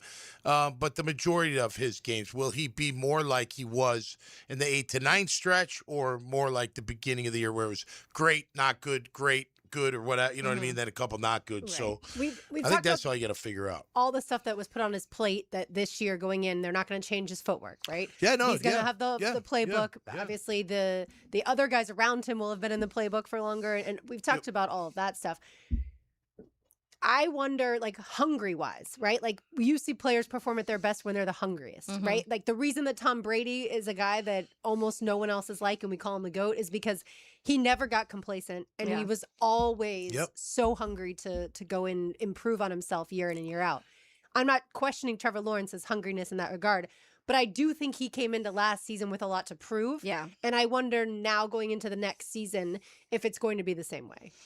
I also, look, I think, Trevor's always been a hard worker, but I think he took it to the next level. And I think it showed in his game.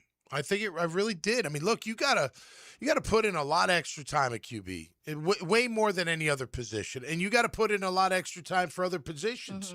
But that quarterback, man, he's got to know it all, every tidbit, every call, every position, every route, every protection, where the running backs are gonna. He needs to know where to go with the ball first, all in a span of 2.3 seconds to get the ball.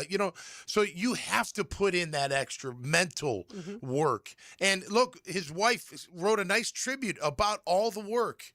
Right? That doesn't mean he didn't work before, but it sounds like he put in that extra time that you have to, and it showed in his game. I mean, it clicked. And from what I hear, they're hard on him, which is good. It keeps everybody accountable, and he's responding well to it. So I would expect him to duplicate what he's doing and get better and better and better. And you're right, LB. It's not going to be, I'm coming off a sling. I got to fix my footwork. I got to learn this offense, which is ridiculously hard. I'm not going to wear the thing. Then I'm going to wear it. It's just all this stuff. So, yeah, he should come in this year, this offseason, like, all right, let's get better, guys. Here we go. I got the playbook down. I know where I'm going. I got my footwork down. I'm going to continue to work on that. I'm going to work on my release. I'm going to work on my accuracy. He does need to be more accurate. 60% is not good enough. Yeah. We can all agree on that. You can say whatever you want. It's this, it's that, whatever. It's got to be about 65. Okay, we like it a little higher, 70, but we'll like it higher, but we'll take 65. 65 is great. And he was throwing the ball down the field. So you had that 5% of completion. Some of that's drops in the beginning. I get that. But overall, he's just got to be a little bit more accurate. But, yeah, no, he should fly into this year. I mean, look, for him to even be out in San Fran for the honors of MVP – and comeback player. Is pretty incredible. I mean, come on, nobody thought that. Right. He didn't even think about it before the bye. Like, you weren't thinking, no, I don't know. They shouldn't have paid him. Yeah. Man, maybe they shouldn't have paid him already. Maybe this, maybe that. He's inconsistent. But then it started happening. And if you don't, it's true. But go back and look at the ratings. Just look at the passer ratings. They were in the hundreds almost the entire second half of the season. Prior to that, he had a couple 90s. The others were 80s, 70s. And then he started ripping off 100, 110, 119, 109. I mean, just down the line, he was absolutely on his game. So, yeah, I would expect more that I believe he does want to be one of the best. Because what's left? Yeah. What is left for the young man? I mean, he's the first pick overall. He's got the new contract. All that money's coming in. A lot of people be like, that's enough. But the real great athletes, that's not enough. They want it all. They want what? The recognition. They want the Super Bowl. A legacy. They want yes, you know what? He was a great quarterback. He led us to a Super Bowl. First ever Jaguar quarterback in the history of the team to lead his team to a Super Bowl and win it. Like, that's forever. That's an epiphany or whatever you say. It's forever. Like, it'll never change. Like, that's the legacy, like you're saying. I think he's got it in him. I really do. I think he wants that for himself, for his teammate, for the city. I'm more. It's better than wishful thinking because I feel like it's going to happen. But I wouldn't be honest if I didn't sit and say there's an inkling of me that he reverts back a little bit. He reverted a little bit back in the wild card game. He did. Both the interceptions were uncanny that he wasn't doing earlier in the year. The first one, he just didn't see the guy sitting there in the zone. Right. And he threw it right to him. He hadn't done that in how long? Yeah. During the year, and you're like, wait a minute. It's almost like you tunnel vision again or whatever. You didn't see him, and you threw it right to him. The guy made a good play, right? The second one, just the awareness is a little off. And I know I was at a panel with Sammy Kavares and Brian Sexton. They made a comment about, he missed Parker deep and Brian was open over here. Mm-hmm. So whether that's true or not, timing, you never know what the timing, that was uncanny of him. So there's an inkling you want to make sure that doesn't happen a lot next year. Right. It's going to happen on occasion. They all make mistakes. Come on, they're human. But not to revert back to those kind of awareness type mistakes. Yeah, I think what Trevor needed and what happened this season was, and we've talked about it so much from high school to college, it was easy. Like his natural ability just kind of took over, and he got to win a lot of football games during that time because of it. And then Urban and Doug were just kind of flowing with that. Like, okay, you're good. You were the number one pick. You're supposed to be able to do this. You're the most NFL-ready quarterback that had been drafted in years. That's what everyone would talk about. And Liam came in, and maybe it was a little bit of a reality check for Trevor because Liam came in and said, what are your feet doing? Like, why have you been doing that? This is why it's not working. Why are, mechanically, all of the things that we had to change. And, also, by the way, here's this whole, maybe he needed that, kind of being held accountable for being like, you can't just glide through the NFL. If you want to do that, then you're going to have what you've had these recent years, and that's a lot of inconsistency. If you want to be a really good quarterback, you have to put in the extra work. You have to obsess over football at times, and especially during the NFL season. You have to want to be a perfectionist at times when it comes to your footwork and mechanics and your accuracy and getting to know your weapons. And we saw that in the offseason of them spending time together, and it was one of the first things and coming off an injury. So there were so many things that I think he did have to focus on, but I think it might have been good for him because it wasn't just like, I can do what I've done every single year and just, play football because I can. He was told he wasn't good enough in the beginning of last season and that things had to change. And I think that maybe Trevor needed to hear that. You just think too, he started calling plays at the line, not taking the two that they gave him, picking another one based on what he saw. That's come a long way. Oh, yeah. That's tremendous for him to be able to do that. So if he knows all that, he's got that down. We know he's got the physical. If he continues to work on his craft and his technique, he should have a monster year next year. Absolutely monster year. What I would throw into what Taylor was saying as far as becoming a perfectionist and to your point, Tom, too, knowing everything, I also now hope the coaching staff holds every other player to that high of a standard too. Not saying that they didn't call out certain guys. They certainly did. Mm-hmm. But throughout the season, when a receiver's having multiple drops or the receiver's not set and they get that illegal motion, or an offensive lineman false starts, I feel like that also needs to improve, right? Yeah. Yes, Trevor certainly needs to improve. He knows that. But now everybody else also has to take that next step to where you are an NFL franchise that does not have one of the highest penalty amounts. Right. Which I think we saw that. And around the time that Trevor started getting better, the drops got better, the penalties got better. Mm-hmm. So you were seeing everything kind of progress together, which is positive. That means that they were holding some of those guys accountable. And part of that was saying, Diami, you aren't working, and not putting him in the offense the way that they wanted to in the beginning of the season. Mixing, with Walker Little gets injured, they didn't go back and revert to putting Walker Little back in there because they felt like the line was working. And so I do think that that's one of the best things about this coaching staff is they weren't scared to hurt feelings a little bit and tell these guys, not saying they were straight to their face, you're not good enough, but in a sense being like, this has to get better because these are a lot of issues you had those first 5-6 weeks that suddenly in the final 5-6 weeks weren't happening. Yeah. I'll tell you another thing too, LB, when the coach is hard on the QB, the pretty boy, the players appreciate it. I mean, Belichick used to scream at Brady. Mm-hmm. It was in meetings, scream at him for making a bad throw or a bad pick, and that just nobody's above the law. But Belichick's not a Hall of Fame coach. No, yeah, that's why. But that's what I mean. You got it. I think people really appreciate that, and when he gets it down, they all get it down. And I think we saw that how it went. And by the way, I think the word you were looking for is epitaph. Was it? I think, right? Like the epitaph on the grave, like lasts forever. Oh, I didn't think of epitaph. No, but eternal. Yeah. Okay. Are we speaking the same language? I think so. Okay. All right. Because you said epiphany, which is like manifesting something. Manifesting something, right? Epiphany, like I had an epiphany. Yeah. Right. No. All of a sudden, it occurred You guys to are getting to know me. This is great. I feel like I'm getting really welcomed into the You're crowd. so seen. You're so seen around these parts. All right, the golden moment is next. Keep it right here. Helmets and Heels, 1010X on 92.5 FM. From the Queen Law Group Studios, Helmets and Heels. Jaguar football starts here. Hey, we got a good win today, man. All I want to hear is 1010XL. Yo, it's your main man ET here for Blue Chew. And guess what? Blue Chew tablet isn't just a tablet. It's a cheat code. Blue Chews provide access to chewable tablets that help you feel and perform at your best. Stronger, longer. It's like someone gave you downstairs a pep talk and a gym membership. No awkward doctor visits and no uncomfortable waiting rooms. It's nothing worse when them nosy behind neighbors are looking at your packages and then asking you questions. Don't worry about it, sweetheart. I got this. Blue Chew is simple. It's discreet and delivered straight to your door. And let's be honest, this isn't just for you. Give her group chat something to talk about. Nothing makes you more of a legend than a little Blue Chew. And guess what? I got a special deal for our listeners. Get your first month of Blue Chew on me. That's right. Just use promo code 1010XL and you pay $5 shipping. That's it. Head over to BlueChew.com for details and safety info. Use the code 1010XL, then just chew it and do it. Joe C for Hard Rock Bet and football season is stepping into high gear with playoffs galore. And this is the season for winning. Don't miss out. Download the Hard Rock Bet app and see all the lines, the best plays, parlays, and props. And definitely check out the Hard Rock Bet Stats Hub, loaded with trends, streaks, and stats to help guide your picks. Get in on the action now at Hard Rock Bet.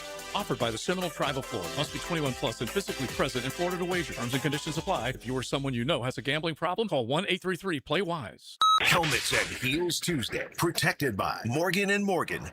Spring is almost here. Is your yard ready? Lucas Tree Service, a family-owned business with over 45 years of experience, is your local certified arborist for tree removal, trimming, and stump grinding for residential or commercial properties. Protect your home, boost your curb appeal, and get top-notch service from a Jacksonville company. Make sure your trees are healthy and safe before summer hits. Schedule your tree inspection today at lucastreeservice.com.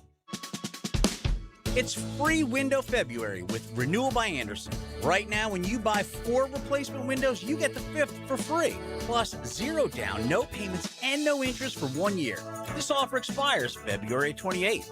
Renewal by Andersen, proud partner of the Florida Gators. Visit bestwindowsflorida.com to schedule your free consultation. License number CGC 1527613.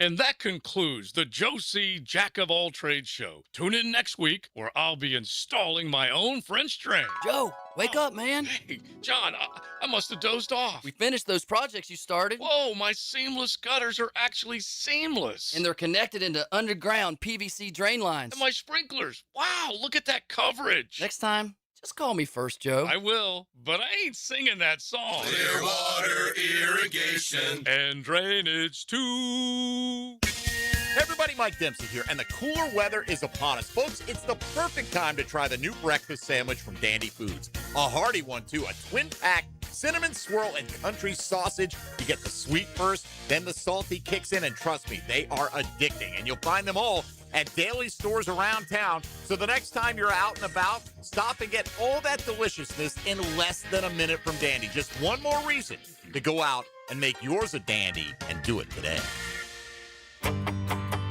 Hey, Jacksonville, I'm sure by now you've seen our bright green GFL trucks and containers throughout the greater Jacksonville area. We are an industry leader in solid waste and would love the opportunity to earn your business. We are committed to customer service, reliability, and have unwavering focus on safety. Whether commercial or construction, let us haul your waste away.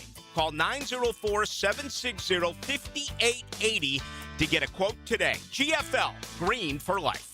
1010XL, presented by Farah and Farah, exclusive injury law firm of the Jacksonville Jaguars. Still present, ready. Farah doesn't flinch. Now, the Monahan's golden moment. Monahan Jewelers in Atlantic Beach, your local family jewelers. Thank you to Mark Ross. He joined us earlier, part of NFL Network and he was in that New York Giants coaching staff, I guess, ahead of that, the top of everything, kind of doing a lot of stuff there. He was also part of the scouting team for Philly for a while, so he's been in all sorts of roles in the NFL, so cool perspective there. And then obviously Ryan Roberts, too, covers the NFL draft and college football very closely for A to Z Sports. So thank you to both of them for joining us today to chat a little bit. Our first time really diving into anything draft so far, so we're getting there. But I did want to share this, too. There was an interesting note when we've talked about some of the things that the changes, and when we were talking about Udinski and Coach Campanile possibly going and how that could affect things. I saw something, Ian Hartitz, he posted this earlier. He does a lot of analytical stuff, but it was only 8 NFL teams kept the same head coach, offensive coordinator, and defensive coordinator for 2026. He also attached those teams and the head coach career regular season records in winning percentage for those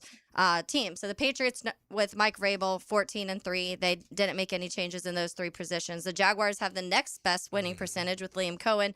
No changes there, 13-4. The Vikings, KOC, 43-25 as his time as a head coach. Texans, D'Amico Ryans, 32-19. They made no changes. Colts, Shane Steichen is 25-26 as his time. They kept all of their guys. Bengals, Zach Taylor. This is an interesting one because every other coach in that division got rid of their head coach, and that trickled down obviously to other. And I know a lot of Bengals fans have been kind of over Zach Taylor. Zach Taylor, his record and time in the Bengals is 52-63, or as a head coach, 52-63-1.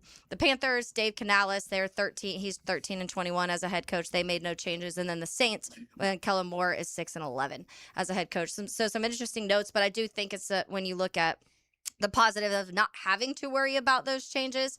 And because he was kind of quote tweeting another tweet by Mike Clay, and so we're up to 21 new offensive coordinators for the 2026 season. Wow. Yeah. So a lot of changes elsewhere around the league, and a lot of teams are getting those new OCs or looking for a new OC as I mean, look, stability's that's important in an organization, and especially when you got other teams always looking to upgrade, and you might have the guys on your staff that are going to be targets. It's so hard to keep it together, especially when you win. I mean, think of the Jags. What did they have? Probably 3 coaches that did go, right? Assistants, but got jobs. One went out west to college, the assistant O-line coach, right? He got a gig. Yeah, I know one of the wide receivers, or the assistant wide receiver, Coach Tyler Tettleton, is being interviewed by the Ravens. Yeah, I mean, not, major losses, but that's what you want, and then when you get the coordinators, I mean, that, like we talked about, with Campanile staying, I mean, now you don't have to worry about figuring that out, and who he takes and who stays, and same with Grant on the other side. So, that just gives you great stability. And that's the key. I was looking at McVay and Les Snead got they got a new deal. Yeah. They're 5th best since they got together in the 1-loss record, 92-57. About 10 wins a year they're averaging since they've been together. That's pretty fantastic. Les Snead was with the Jags in the beginning. He was one of their pro personnel guys or something like that, and then moved up the ranks. But think about that kind of stability. Now, if we could have success. You know what I mean? It's one thing to have the stability. It's another thing to have the success. Well, you wouldn't have the stability without the success, right? Someone would have been gone, or both would be gone. But think about that. If we could duplicate some of that, based on where our guys have come from and spent time with. And I know, it's a copycat type league. Wouldn't that be something? I mean, just for the next 5 to 7 years, we're ripping off 9, 10, 11, 12 wins, an average of 10 I mean, come on, that's what you want. You want the Super Bowls, don't get me wrong, and they have one. They have one. But at the end of the day, you want those winning seasons back to back to back. Do you have the teams that are ahead of the Rams? I would imagine the Chiefs would be one. I don't, but I would say the Chiefs would have to be one now since 2017. Yeah, maybe the 49ers. Philly, maybe. The Eagles. Yep. Yeah, I'd put all of them up there. San Fran, did you say them? Yeah. Yeah, they've been good for a while. Mm-hmm. So in that, I mean, look, those are great examples, I mean, look at the Seahawks. That's just 2 years. And you feel like they've been together forever. You know, doesn't it? It feels like they've been together a long time with Mike McDonald and what he's running. Be interesting if Kubiak getting that job, he's got to replace that coordinator. You know, that we know that's not always smooth. Go ask Dan Campbell up in Detroit, you know. But it's amazing how just important all that is, you know. Yeah, I also feel like if, to the records, if Liam Coen, obviously the Jags had the 13 wins this year, and if Ben Johnson did not have the success he had in Chicago this season, like if his was this upcoming season or 2 years ago, and Mike Vrabel didn't have the success this season with the Patriots, like it would have been Liam Coen running away with it. Right. Yeah. But they all did really good. And if Mike McDonald, yeah. It's just the timing of it. That's what I was just thinking. There's about. a lot of good coaching hires in that last round. Right. And that's why you're almost thankful that everything happened. I mean, I think you're very thankful actually that everything happened this year, because I do think there were some names that possibly you would talk about just because of the veteran side of things, like a Harbaugh. But I don't know how excited, personally, I know he said, earlier, Mark Ross said he really likes the mentor. I don't know if I would have been so super ecstatic about that. I don't know if I would have. There's several names that I felt that I'm not totally stoked on, but I mean, some people were having the same conversations about Liam Coen last year. Honestly, they're like, he only called plays 1 year. I don't know if this is going to work. Yeah. So you never really know, but I am glad that last year we were in the batch that was young, offensive-minded, what's that next step, rather than like a recycle or kind of a more reach of a hope. Yeah, I think with Minter, it's just they want to see if he can do what McDonald did in Seattle. Yeah. You know, they came from Baltimore, so maybe that, you know, he's part of that tree. Yeah. Maybe he could build the same thing for us that Mike McDonald did in Seattle. I would imagine so, yeah. All right, more to do on the other side, including the pest of the day. Keep it right here. Helmets and Heels, Tintinix on 92.5 FM. Helmets and Heels. From the Green Law Group Studios. Live streaming from the XL Digital Studios. Brightened by Harbor Dental Care, Jacksonville's first choice for dental emergencies. Frank Frangie here for Stanley Pools. If you're dreaming of putting in a pool this year, choosing the right company is the most important decision you'll make. I've trusted Stanley Pools to build my pool, renovate my pool, and maintain my pool. Stanley Pools has been the best in the business since 1988, and they're still family-owned. Call them today at 904-269-7277 or find them online at StanleyPoolsFL.com.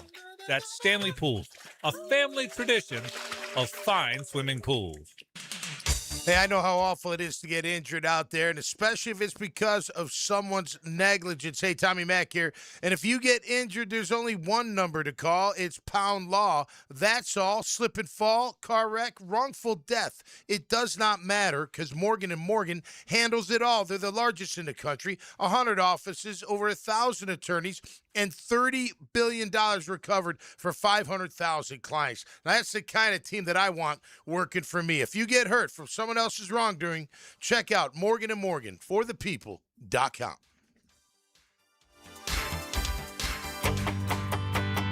Hello, First Coast. I'm sure by now you have seen our bright green GFL trucks and containers throughout the greater Jacksonville area. We're an industry leader in solid waste and would love the opportunity to earn your business. We're committed to customer service, reliability, and have an unwavering focus on safety. Whether commercial or construction, let us haul your waste away.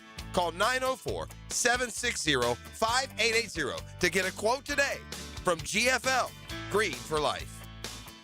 Helmets and Heels Tuesday is served by Morgan & Morgan. The toughest bulls, the bravest riders. For 8 seconds, it's all on the line. Glory or nothing. These are cowboys who face down danger, defy the odds, and push themselves beyond limits most wouldn't dare. This is their world, where legends are made on the backs of ranked bulls. It's bull time, Jacksonville. PBR Bucks into Five-Star Memorial Arena February 20th and 21st. Get your tickets now at pbr.com/tickets. Anytime you've got major plumbing problems, and even the minor ones, there's several potential causes, and they usually can't be easily detected. So don't guess at a solution. Hire Roland Reese Plumbing at plumbingjacksonville.com. This is the home of the Florida Gators. Get your Gators hoops on 1010XL. Brought to you by the personal injury attorneys of Farah and Farah, Randy Marion Cadillac of Jacksonville, and Renewal by Anderson, custom windows and doors. cars. It all begins with Speed Weeks, presented by Advent Health February 11th, and culminates with a Daytona 500 on February 15th. This week, you can win a pair of tickets to the Daytona 500. What driver won the 2025 Daytona 500? Text the driver's last name to 641-1010. What driver won the 2025 Daytona 500? Text the driver's last name answer to 641-1010 for a chance to win tickets to the Daytona 500, February 15th. Checkmate. I'm Brendan Cecilia, founder of Checkmate Coatings. And I'm Chester, company mascot at your service. There are 2 important steps to installing the perfect garage floor. The 2-stage coating application, sure, but nothing is more important than preparing the floor. Our team uses diamond grinding machines to grind your floors to a smooth, level finish. Only then can we... Hold on! You grind garage floors with perfectly lovely diamonds? No, Chester. We grind floors to perfection using the very best ugly diamonds. Too ugly for jewelry, but perfect for the grinding pads we use to prep the surface. Perfect preparation and application. Now that's a perfect marriage. Ugly diamonds? Check. Perfect preparation? Check. Smooth, gorgeous gleaming floors that really catch your eye? Checkmate! Transforming your floors, making them great. Checkmate. Visit checkmatecoatings.com. 1010XL, presented by Farah and Farah, exclusive injury law firm of the Jacksonville Jaguars. When it's game time, Farah doesn't flinch.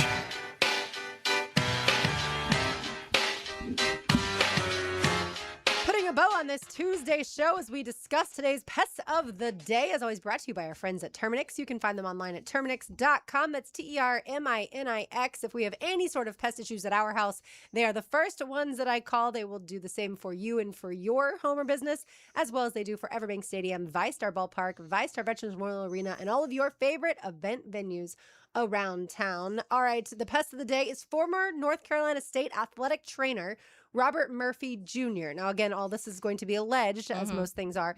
But to this point in time, there are 31 total plaintiffs in a sexual abuse lawsuit against him. Just last week, 17 former Wolfpack male athletes joined the lawsuit, which now compromises athletes from 8 different sports teams. The suit alleges improper touching during massages and intrusive behavior during drug tests. He worked at NC State for several years, and so also in the lawsuit are high-ranking officials like the former athletic director that say that they are accused of negligence because they knew what he was doing and they did not let him go. So if this is not accurate, I'm so sorry, Mr. Murphy. But just like we talked about with Deshaun Watson, to me, once we start to see double digits when it comes to people accusing someone of doing something wrong, typically then I know we're supposed to wait until innocent until proven guilty. But that to me is a lot of people all saying he did the same thing. Well, I mean, look, you look at Paterno, what happened at Penn State, and all those people, that were affected by that. The gymnastics coach, I mean, he was abusing those girls forever. I mean, it's amazing. It's got to be. I mean, and I know parents like they're like, no, you're the coach. We love you. You're the best. The athletic trainer. We trust you. Whatever it may be. We trust you. You're this. You're that. And then these things happen, and it's just so disgusting and just so sad at the same time. I mean, abuse it. I don't know, man. I'm not. Obviously, nobody's a real big fan of that, but that just really bothers me. And the fact that you're so afraid to speak up. Because they got something on you like that. I like to crush every one of them, and they deserve it. They deserve it. They taking advantage of people like that is so not right. But that's more than a pest. Yeah, that's deserving of a beating from Chicago or a long Boston sentence. or something. Yeah, if it's out west side Jacksonville. Yeah, my guess is in those teams or organizations, like it's kind of the culture. Like one person probably says something to another person, and they're probably like, That's what it is. Yeah, that's just that's how he operates. Yeah, he just accidentally slips his hand up inside his shorts. You know what I mean? The Blackhawks went through that. They had to fire. It was Kyle Beach, and he got accused of some stuff in that world, and then everybody got fired. Joe Quinwell lost his job, and so it was a big thing. But it was kind of when you talk to a lot of the players, it was the sense of they were pretty much felt like they would not have a place on the team if they didn't let certain things happen, and it was just they started, and everyone's like, you just let it happen, and it's unfortunate that those things even begin. Well, now you got the portal, so go knock your coach out and walk into the portal. No big deal. Well, not now because it closed, but Right, yeah. Wait till it comes back around. That was today's Pest of the Day. Let's say hello to the Frangie Show. Now, the 2-minute drill is driven by nobody but Nimnik. Nimnik Chevrolet on Cassett Avenue and Nimnik Buick GMC on Phillips Highway. Pro Bowl tonight, Hayes. I know you're excited. The Pro Bowl is tonight? Really? Is that correct? Whatever that thing is? Yeah. Whatever it is. Gym class. And the amazing thing is it will do like pretty good ratings for being a completely worthless event. Yeah, it's a farce nowadays. But yeah, people will watch because the NFL label is attached to it. Yeah, so we will not be talking about that coming up on the Frangie Show. But at this point, they should just let the media of each organization compete in the Pro Bowl. That would be fun. Yeah, you'd see a lot of those guys back by training camp. You know, that's when those casts would be coming off. But yeah, we'll have a fun Frangie Show. We'll certainly talk some Gators basketball. We'll get into the NFL a bit, Super Bowl, and start to look at the off season and things like that. So it should be a lot of fun. You never know what Frank has concocted, so you'll have to stay tuned. Ooh. I heard, speaking of concoctions, the Avatar 3 experience did not go according to plan, but you had Prosecco. Yeah, I mean, but it was I have you guys seen this movie? I have not. Okay. No. Have you seen the first two? Yes. Okay. No. So the first one was incredible. Mhm. It was like one of the story was okay, but graphically it was like I've never seen a movie like this. The second one was pretty good. So we go to the third, and it's still like an impressive visual experience. It wasn't as good as the first two, but you're still like, wow, you don't often see, you're sitting there with the 3D glasses but my God, the story was atrocious. And it's like 3 hours and 17 minutes. So we're like an hour and a half into this thing. And there's an hour and 45 minutes left. And she's like, hey, if I fall asleep, we're in the recliners. She's like, just wake me if I start to like make noise or something. And I was like, if you're with good, you. like I'm good to just leave, which I never do. Yeah. So we walked out of Avatar 3. But That's when you know the movie's bad. When you're like, how much longer do I have to watch this movie? if it And you're was like checking 20 your more phone. minutes, Yeah. I probably would have stuck. Right. But I'm not even halfway through this thing. Yeah. no. And I already don't care who lives or dies, who wins the war. Like, just get me out of here. So anyway, Did you at least get to take the Prosecco with you? we finished that. Yeah. But anyway, That was great. Yeah, that was the good part. All right, so that'll do it for us today. For Taylor Dahl, Tom McManus, RJ Saunders, I'm Lauren Brooks. These heels are made for talking. We will talk to you tomorrow. But